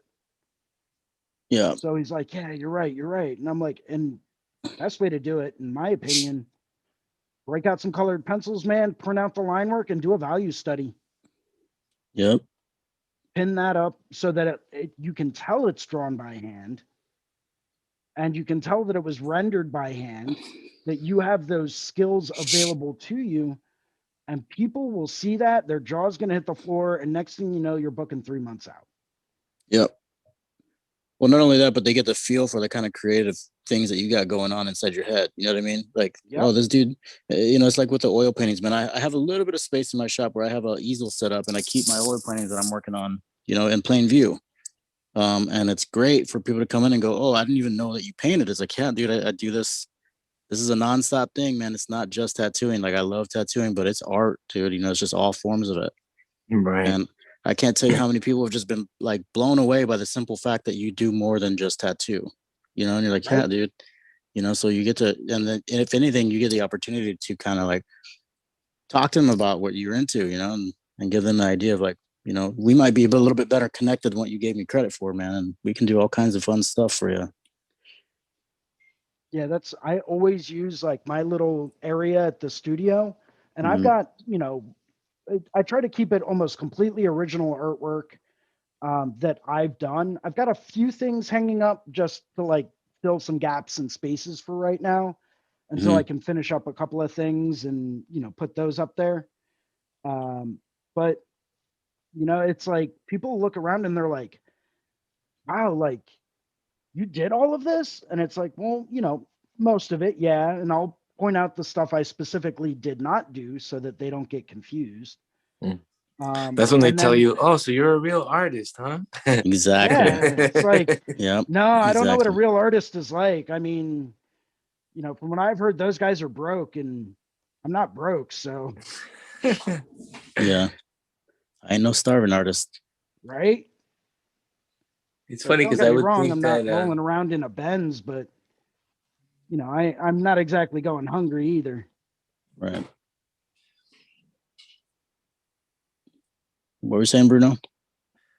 no, it's always interesting when when someone says something like that, because I would have thought that seeing art done on skin would be even more impressive, right, than seeing it on a painting. More of an act of an artist, right, than a Yeah. painting itself. But they a lot of people don't necessarily see it that way. Mm-hmm. It's not like my dad, like my dad, I'll show him my tattoos, and he'll be like, oh, nice, okay, yeah, and they're and I'm really proud of him. But then he sees a painting and he's like, oh wow, so you're a real artist, huh? Yeah, exactly. Yep. That's exactly it right there. Oh, you're a real artist. What do you mean, man? Didn't you see those tattoos I did, dude? Yeah, it's like, and not only did I do that, but I did that, and I don't have the ability to erase. I Yeah. can't paint over it. Like, that is there. I get one shot. Yep. Yep. Yeah, man, it's awesome. But yeah, guys, I'm actually gonna head out. It was Yeah, I think, great chatting. why don't you give us a little sign off there? Yeah, man. Yeah, how can people get a hold of you? Tell us a little bit about you. Yeah, my name is Bruno Salvatierra. I'm in Miami and also in Fort Lauderdale at Stefano's Tattoo Studio in Fort Lauderdale. And you can reach me on Instagram at Prismas_art, PRISMAS_art. And yeah, I'll be happy to answer any questions or anything at all. Killer. Awesome. Ricardo, how can people get a hold of you? My name is Ricardo Sturdivant. I tattoo in Normal, Illinois. I have my own studio. It's called Candor Tattoo. And you can reach me on Instagram at Candor Tattoo. It's CANDOR Tattoo. Yeah, man, I'm always interested in doing some bigger pieces and everything, and original artwork and everything. So if you ever want to get together, chit chat, talk about the progression of your art, anything, man, anything. Let's just get together and see what we can do. Sounds like a plan, man. For those of you that might have tuned in a little bit late, my name is Jason Leeser.